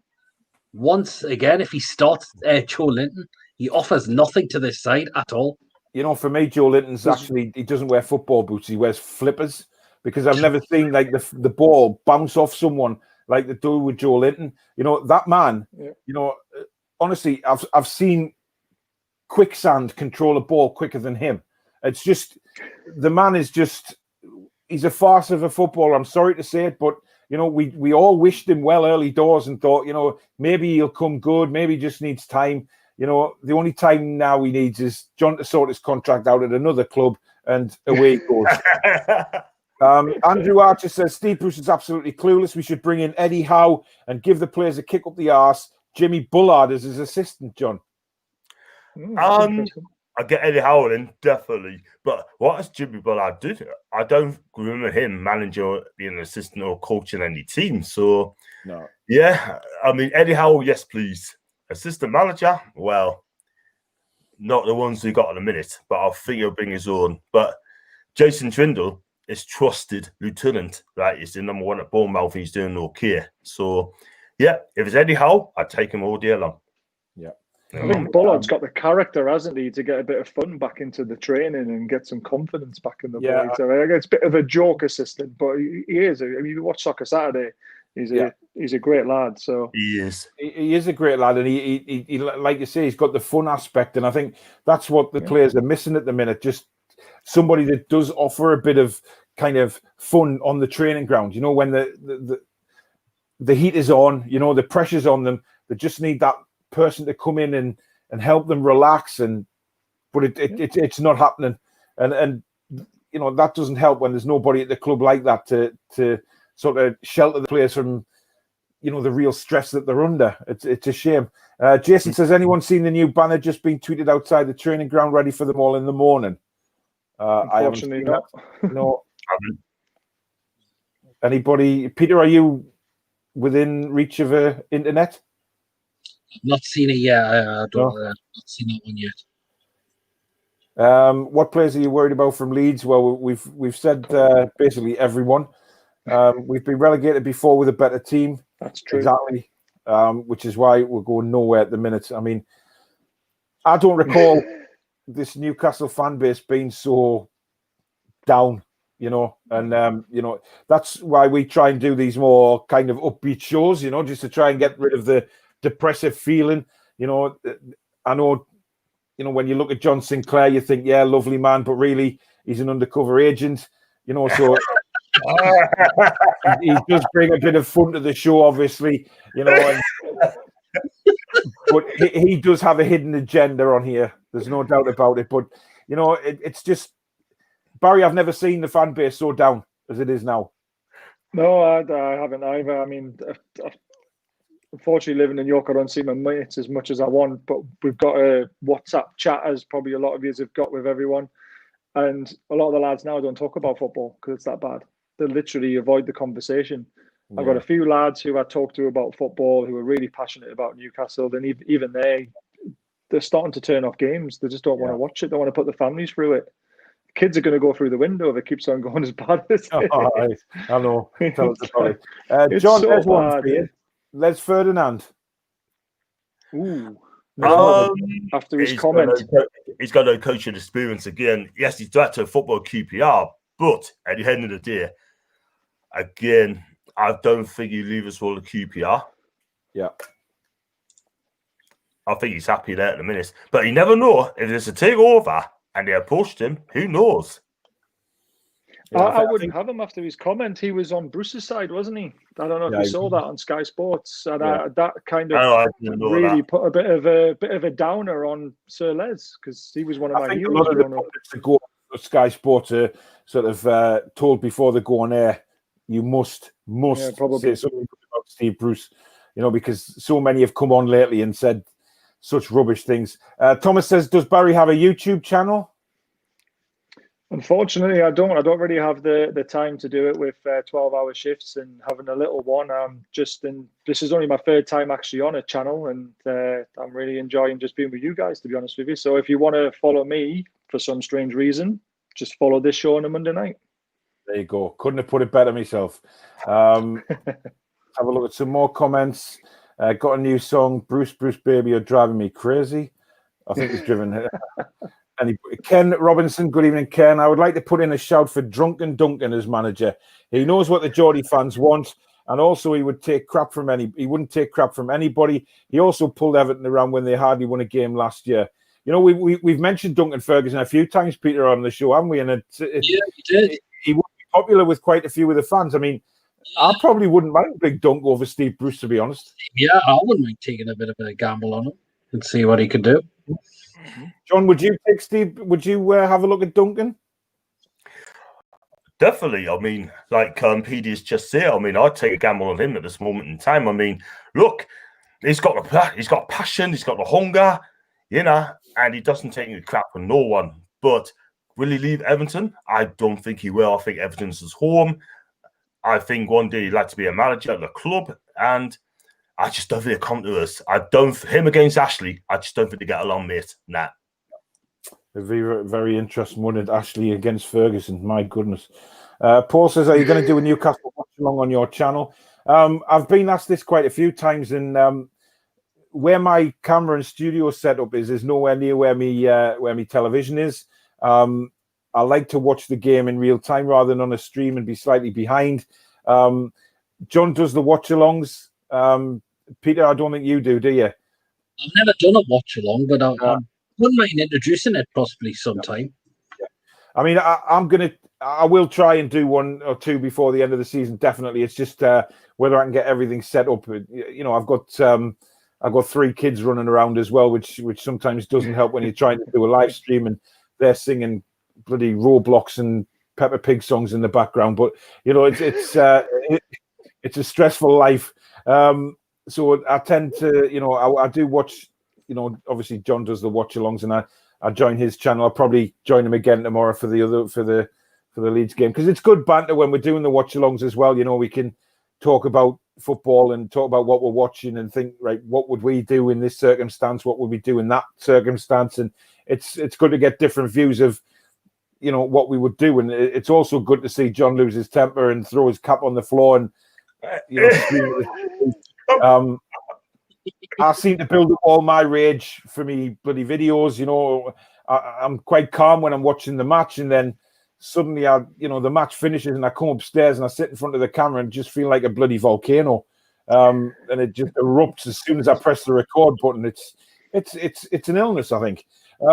Chris Thompson, Leeds fan, says, am I the only one who looks at it this way with Brucey? He will remain in charge till the takeover, if it happens, is complete. Wouldn't be wise splashing out on anyone till you know who's the owner. Well, we've discussed this before, maybe like with Nigel Pearson possibly coming in, and Nigel being on the understanding that he's in the manager's role until the takeover, but there will be a place at the club post takeover, you know, whether it not be the manager, but some part of the club, Peter. Yeah, you could look at that. I mean, I wouldn't mind go say someone like that on a short-term basis, and if we do get a takeover, you could look into someone better, possibly. Yeah. Jason says there, Elias Sorensen, Tom Allen, Elliot Anderson, Kel Watts, 3 names from the youth being talked about over the last couple of seasons. Would you bring them through? Barry, we obviously, you know, your first show tonight, but last week we did speak about the youngsters coming through, and right. The lack of belief that Steve Bruce seems to have in the younger players. You know, he had the chance to bring Watts on a few times towards the end of last season. He left it till the second half of the last game against Liverpool, and now he shipped him off to Plymouth. You know, Tom Allen's away on loan, Sorensen's away on loan. You know, and Anderson's chomping at the bit, looks a very decent player, but again, Bruce not giving him his chance. Yeah, Sorensen for me as well. He was banging in the goals, wasn't he, at one point? And everyone was saying he was going to be the next big thing. And then when Anderson had his little cameo at Arsenal, I think I saw on Twitter nearly everyone had them in the team for the weekend straight away. So we've obviously got faith in them. We've seen something that is better than what we've got, so why not give them a chance?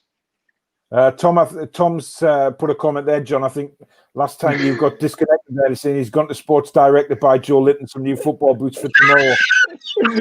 Well, I tell you what, he'd be better buying the Wellington boots instead of football. You know what I mean? And that job done, because I wouldn't have him in my team. Nah. Tom says, fantastic show tonight, lads. Cheers, Tom. Thank you very much.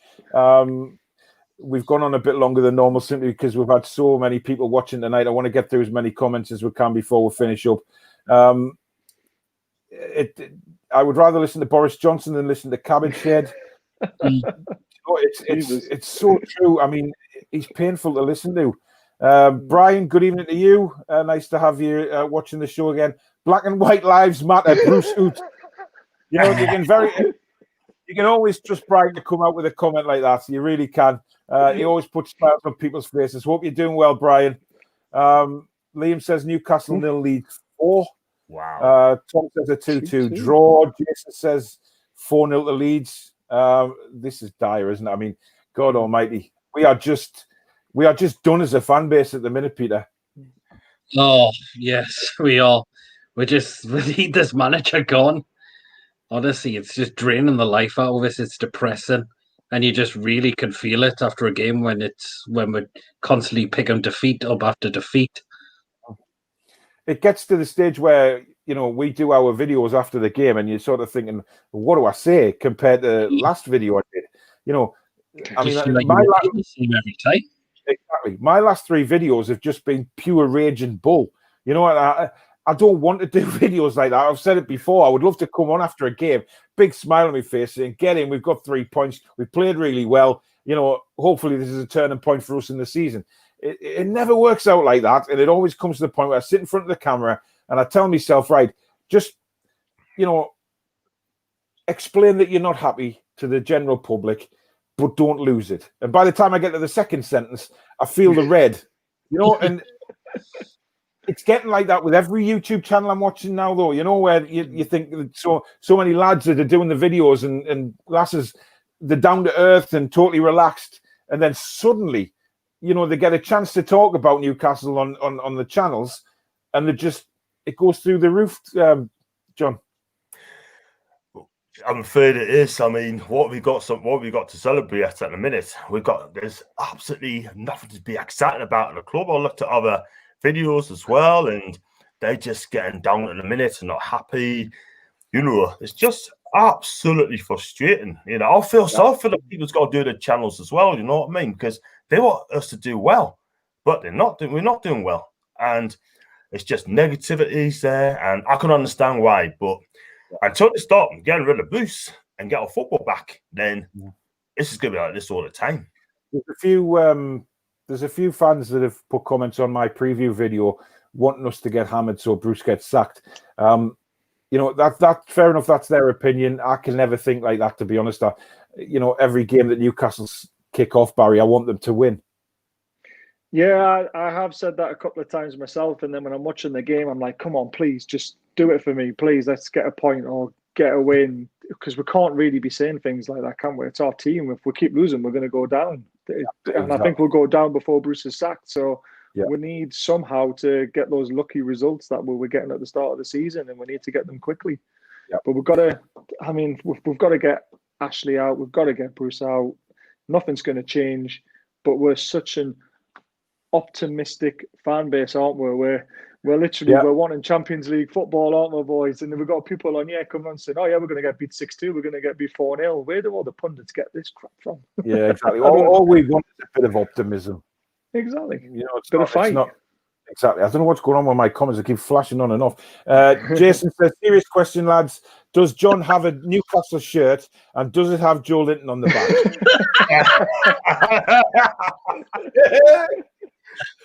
Go on, tell me, is it hiding in that wardrobe, John? I'd love to get a Newcastle shirt, man. I really would. But when the takeover happens, I'll buy a Newcastle shirt because I'm not going to spend the money while Ashley's there. John, whatever's hanging on the back of that door, next week you should have a Newcastle number 9 Joelinton hanging on the back of your door, just over your shoulder there. I'm not gonna. If I had a Newcastle shirt, it would not have a Joelinton shirt on there. No way. I'd rather put you on the back of my shirt. John Bruce says, "I cannot believe you lot are still mentioning the takeover." It's all we've got, John. You know what I mean? It's all the optimism that we have right now is the takeover. That is all we can look forward to as a Newcastle United fan. It's you know, I know it's horrible to say that, but it really is all we have. Wait a minute, is that Steve Bruce, not John Bruce? Well, exactly. Steve's dad. Jason says, Paul, you can always go live and we can hear you screaming from the other room.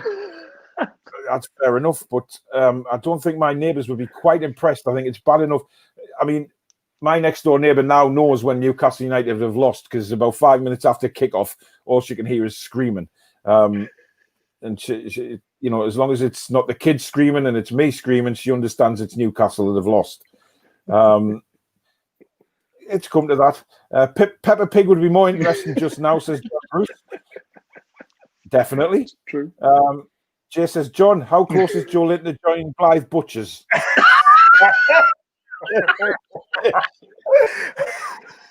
I've heard this rumour. Yeah. John, do you ever get the feeling that you're never going to forget your £15 million Joelinton comment? I think there's 50 million reasons why I'm going to get that. Nah.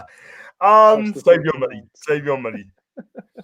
I mean, no chance. It's too good for Joelinton. John's right. Rather too good for Joelinton. Yeah, he is. Right, last 5 minutes. We'll go through some of the comments. Andrew says every time Steve Bruce does his press conference before a game, it's like listening to his own diarrhea. It's just full of shit.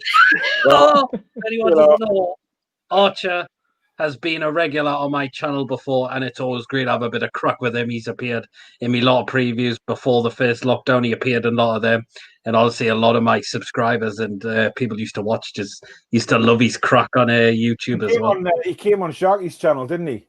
Yes, and he's been on mine. He was in the last live stream I did as well. Yes, he was. That's where I've seen him. Good evening, Archer. Nice to have you on this channel as well, mate. We'll get you on the show as well. That should be interesting. Paul says, great show tonight, lads. I've had a proper laugh watching this, mine.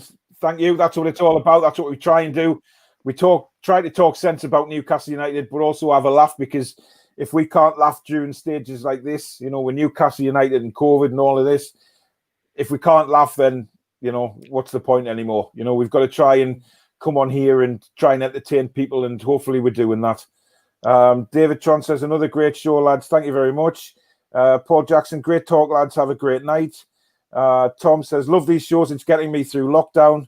I am going to be starting to do some more live shows. I know I do sort of this one, and Peter, you sometimes join me on a Thursday night as well.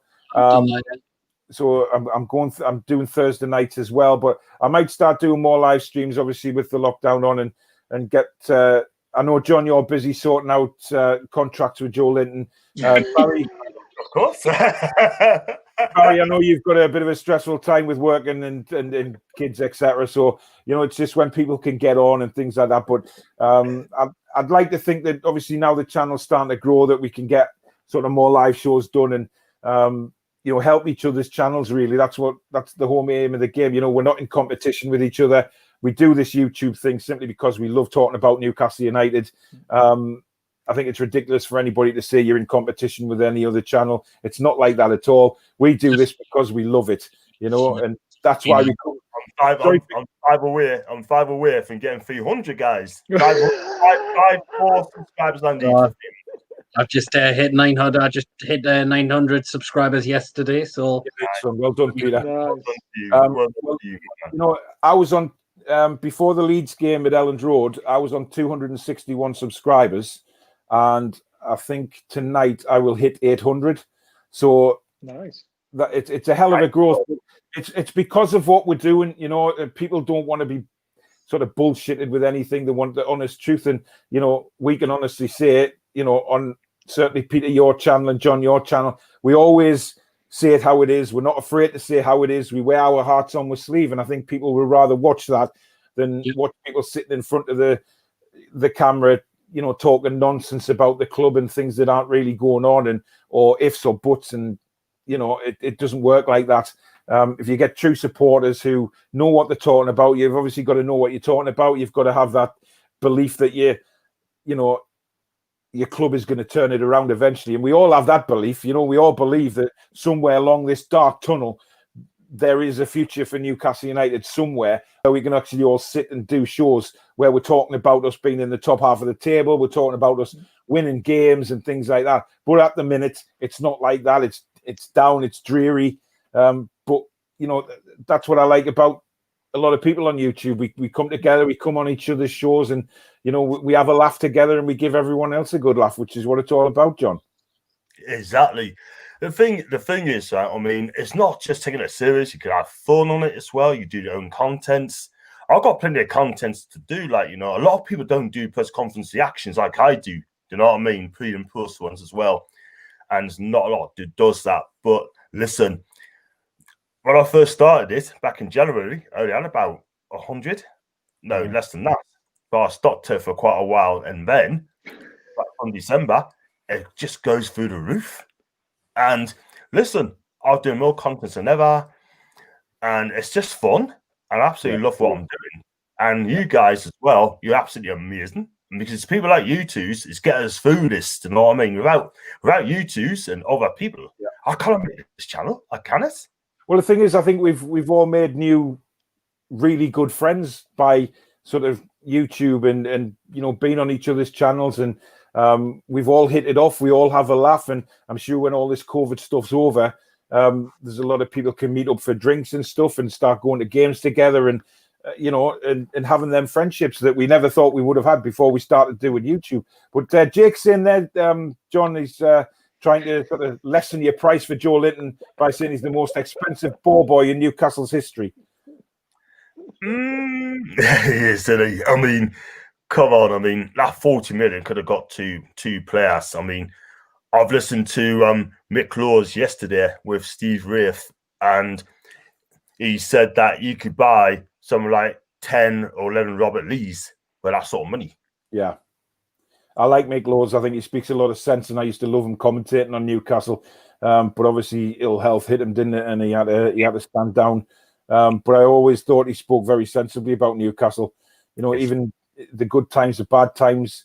Barry, I don't know whether you listened to him much on Radio Newcastle when he used to commentate, but he was a good guy and used to speak a lot of sense.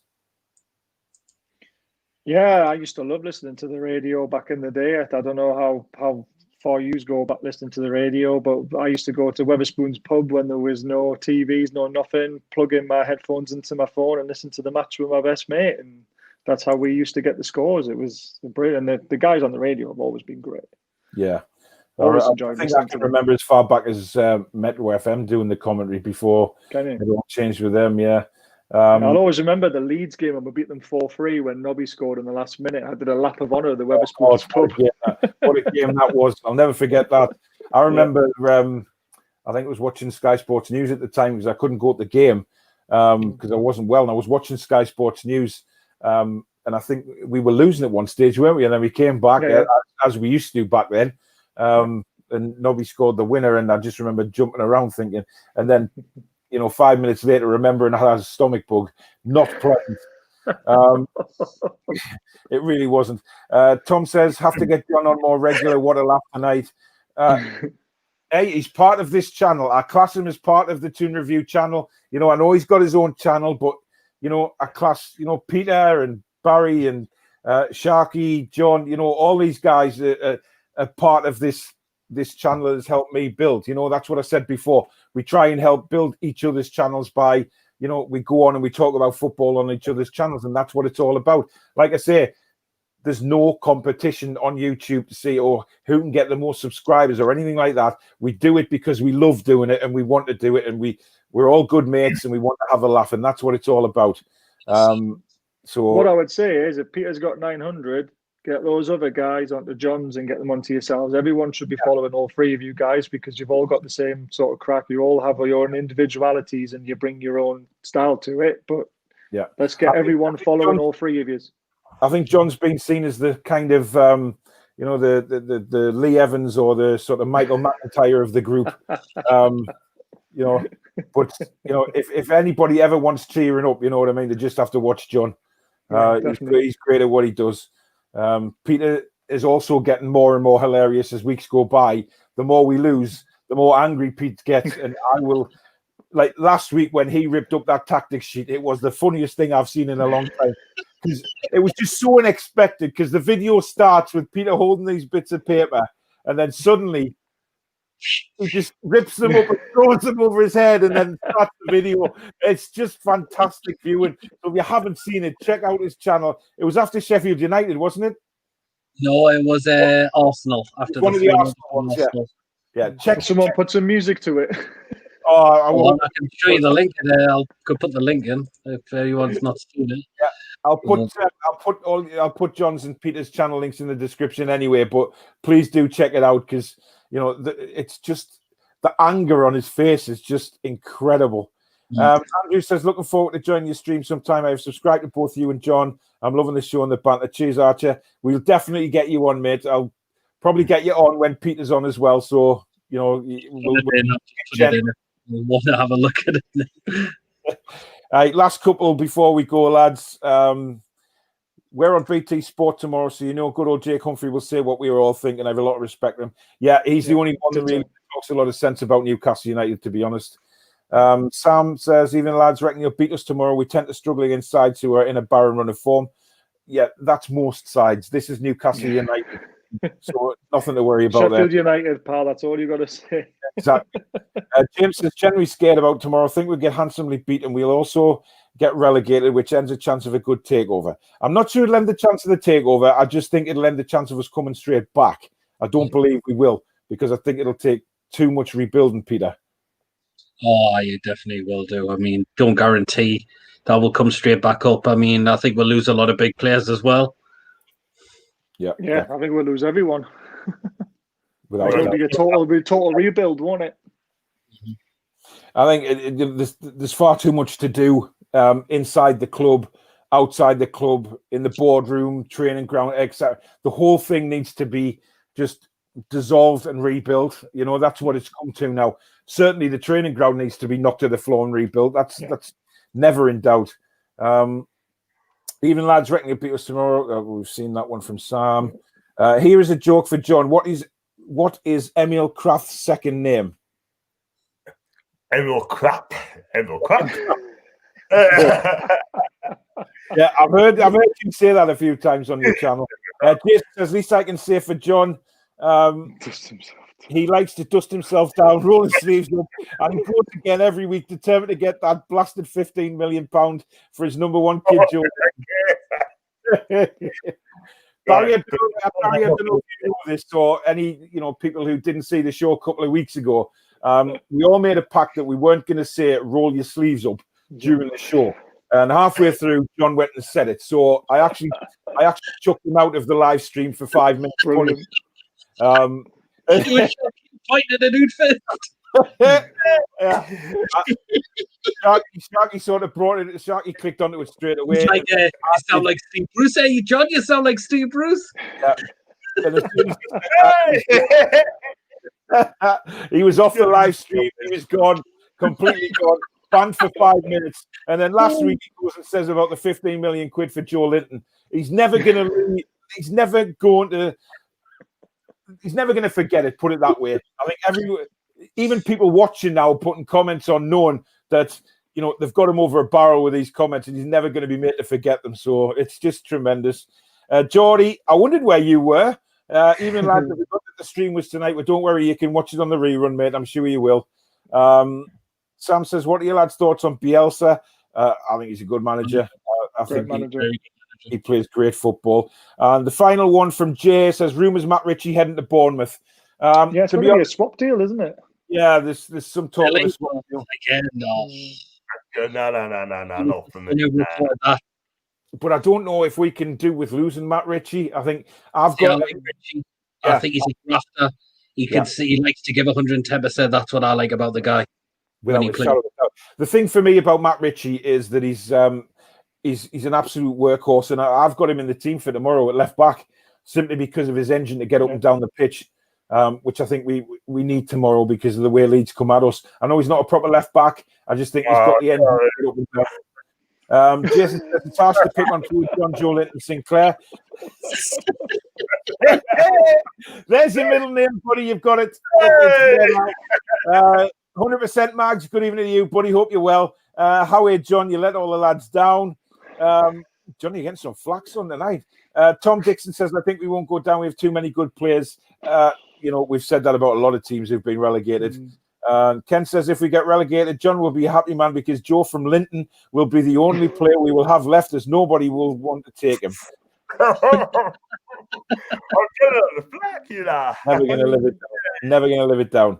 Anyway, that's it for tonight, lads. Great show as normal. Thank you, Pete, for coming on. I will put your channel link down in the description, but please go and check out the Arsenal the review he did, because it is a tremendous few minutes of absolute laughter. The quick thoughts, that's what it was. On the quick thoughts, because you'll notice on Peter's videos that gradually since around 2 months ago, when he does his quick thought videos straight after the game, they get more and more rage in them. With me, it's just pure rage from the off. But sort of Peter has this tendency to sort of build up and then he just loses it. And how he's actually held his microphone for so long, I don't know, without that going across the floor. But thank you very much for coming on again, Peter. It's been a pleasure, mate. Thank you very much. Really John, thank you very much. I'll put his channel link in the description as well. What a guy. What can you say about John? Thank you very much again for coming on, mate, and I'll catch you on the live stream tomorrow. I'll join you watch along if I'm permitted to. I know you didn't invite me, but it's fair enough. And Barry, thank you very much, mate, for coming on. Real pleasure. Obviously a regular now, apart from when you're at work. So obviously we'll get a stand in for you when you can't be with us. But thank you very much. It's been we've eased you in gently tonight. One quick thing. Yeah, go on. Massive up to the England cricket team. 2-0 win away. Yes. I don't know if you're any cricket fans, it was an excellent performance again today. I'll watch the Ashes, or I did watch England in the World Cup in 2019 when they won it. Yeah, it's Sri Lanka that beat 2-0, didn't they? So yeah, 2-0. Very, very good performance. But thanks very much, lads. Take care, and we'll see you again for the 4. We'll see you 3 again next week. Take care, guys. Very much. So that's it for this week for the 4 Horsemen of the Toon. Hope you've really enjoyed the show. I do plan on only making these shows about an hour and a half, but they seem to go on for 2 hours now. We've got some great banter. We've had the biggest viewing figures tonight that we've ever had since we started this about 4 weeks ago. There's been nearly 100 people watching at one stage, which has been fantastic. I cannot thank you enough for joining in with the show. That's what it's all about. All your comments during the show, so we can, I can't read them all out for obvious reasons. They're just coming thick and fast. I'll put as many as I can up on the screen, and then obviously if there's one that catches our eye that we need to discuss, then obviously we'll stop it there. But it's all about you guys joining in that helps us the show be what it is. I'll be back with another live stream again on Thursday Night Live.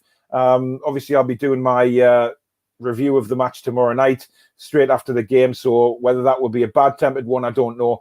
I do apologise in advance if we do lose, and it is a bit of a rage one again, but I can't help it. It's just a passion I have for the club. But thank you very much for watching. If you're watching the rerun, thank you very much for watching that. It really is amazing that so many people have took the time out to subscribe to the channel, like so many of the videos, and comment on them. It's absolutely brilliant. If you are new to the channel and you haven't subscribed yet, please do hit the subscription button. Hit the like button if you're watching the rerun as well. Thank you so much again, and we'll see you again next week for the 4 Horsemen of the Toon. In the meantime, hopefully we'll get 3 points against Leeds tomorrow. You never know. But how are the lads? For once, do it for the fans. Take care, everybody. Good night. Be strong. Be strong.